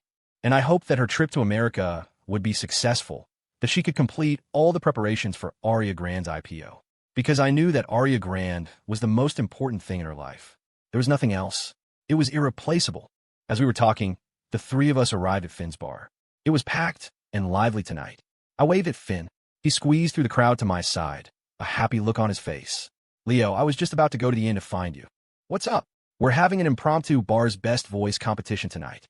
We definitely need you to come liven things up." I smiled, feeling a strong desire to compete. I looked at Robin and CC beside me and said to Finn, "I brought 2 friends to hang out tonight. They can join the competition too." Finn greeted CC and Robin. "Nice to meet you." Robin and CC nodded in acknowledgement. The 4 of us walked into the bar. Finn lowered his voice and asked me in my ear, "Leo, are your 2 friends musicians too?" "You'll find out in a bit." Being mysterious, huh? They don't look like musicians to me. I looked at Robin. Only then did I notice that he was wearing a business suit, and CC was matching him in a formal outfit. They must have come straight from some event in New York. No wonder Finn said they didn't look like musicians. I shrugged, then just assumed they're at an amateur karaoke level. We found an empty corner in the bar, sat down, and ordered some beers. While Finn was getting the competition organized, we chatted. CC checked her watch and interrupted Robin and me. Micah's flight from New York to New York was at 9 this morning. She should be landing soon, right? I did a quick calculation. If she had to be at JFK at 9, then she must have left Portland in the middle of the night. Her schedule was so tight. It seemed Abner hadn't been lying. Micah had really delayed a lot of work to find me. On the bright side, it proved how much she cared about me. On the dark side, my aimless self had once again become a burden to her. CC nudged me. What are you thinking about? I came back to myself, took a swig of beer, and said, nothing. CC glared at me. I just said Micah is about to land in New York. Don't you want to show some concern? I nodded, signaling I would, but any words felt clumsy. I turned to CC for advice. Hey, expert in relationship psychology, what should I say? No nonsense. Just a simple babe or honey will do. Is that a good idea? CC nodded in confirmation. I nudged Robin, who was silently smoking. Robin, what do you usually call CC? Robin glanced at CC and replied, just CC. I tapped the table. See? Even your own man can't do it. Don't force me. CC, fighting a losing battle, said, Robin is a bad example. He can't be used as a reference. She then motioned for me to take out my phone. I pulled my phone from my pocket. Before I could react, CC snatched it from my hand. Does Micah know your new number? I nodded. I sent a mass text, so she should. What are you doing? CC's fingers flew across the screen. She sent a message, then handed the phone back to me. She took a sip of her beer and smiled. See for yourself. I looked at my phone. There in my sent messages was a single text. Babe, did you land? I pointed a finger at CC. Can't you let a man have some dignity? Maybe Micah likes you without any dignity, she said, then gave me a smile that could kill. I'm really curious how she's going to reply. You are a real piece of work, I grumbled, lighting a cigarette and setting the phone aside with some frustration. Robin, who had been watching the stage, suddenly leaned over. Let me know when she replies. We can analyze it together. Get lost. What does this have to do with you? Finn, the organizer of the bar's best voice, had started the competition. The winner, besides getting a valuable guitar, would also get a lifetime half-price discount at the bar. I was tempted. I really needed a guitar, and that half-price discount was incredibly alluring. Since I was living in Santa Fe now, it was a great deal. I figured the discount was just a gimmick, since most tourists didn't stay long enough to take advantage of it. I chuckled to myself. If I actually won, Finn would probably be kicking himself. The rules were simple. Anyone who was interested and confident could go on stage and sing. The judges were the customers, each with one vote. The person with the most votes at the end would be tonight's best voice. A girl in an outrageous outfit was the first to go on stage. She launched into a supercharged rock anthem. The explosive metal music kicked the night in a high gear. She was probably a plant, arranged by Finn to get the crowd going. The customers were loving it, cheering and shouting. It was another sign that Finn was a savvy bar owner. After her performance, the applause was thunderous. She had definitely set a high bar, and many customers cast their votes for her. I nudged CC. Want to go up and play? CC shook her head, smiling. No way. I'm too old. Did you see how that girl was dancing? She nearly broke her back. You came all this way? Just have some fun. No one said you have to sing and dance, right? CC looked at me, puzzled. Leo, are you a little too enthusiastic about this competition? I felt a bit embarrassed. Sis, I want that guitar. It's not top of the line, but it's good enough for everyday use. Leo, you're so pathetic. You've been playing music for so many years, and you don't even have a guitar to your name. I thought of the guitar Ava had thrown into the river, and the one I had returned to Micah. They were both great guitars, but this damn fate of mine wouldn't let me enjoy them. After a moment, I said to CC, help me out. A new guitar is pretty expensive. The thing is, I'm not sure I can win it for you. Unless what? I asked eagerly. Sigh. If only Micah were here, that guitar would be a sure thing. Who doesn't love a beautiful woman? And her singing is amazing. I cut her off. Can you not make fun of me? CC replied without a hint of remorse. Wrong. I'm making fun of you. Who else would have a childish spat over their relationship and run off to hide in Santa Fe? Before I could defend myself, Robin leaned over again. Has Micah texted you back yet? Though I was annoyed, I glanced at my phone. It was still silent. To be honest, I was even more curious than Robin to see how Micah would react to being called babe. As I was lost in thought, CC patted my shoulder. When Micah texts back, I won't do it for you. If you can bring yourself to call her babe, then I'll go win that guitar for you. How about it? I imagined myself calling Micah babe. I shuddered. I seemed to have a real aversion to such mushy words. And in my subconscious, I still mostly thought of her as the high and mighty CEO of Aria Grand. It was hard to attach those words to her in my own name. Just as I was about to refuse, the phone on the table buzzed. Before I could even see who it was from, Robin had snatched it up. He glanced at it and said, with perfect calm, "It's a text from Micah." I tried to look calm as I gestured for Robin to give me the phone. "Hand it over."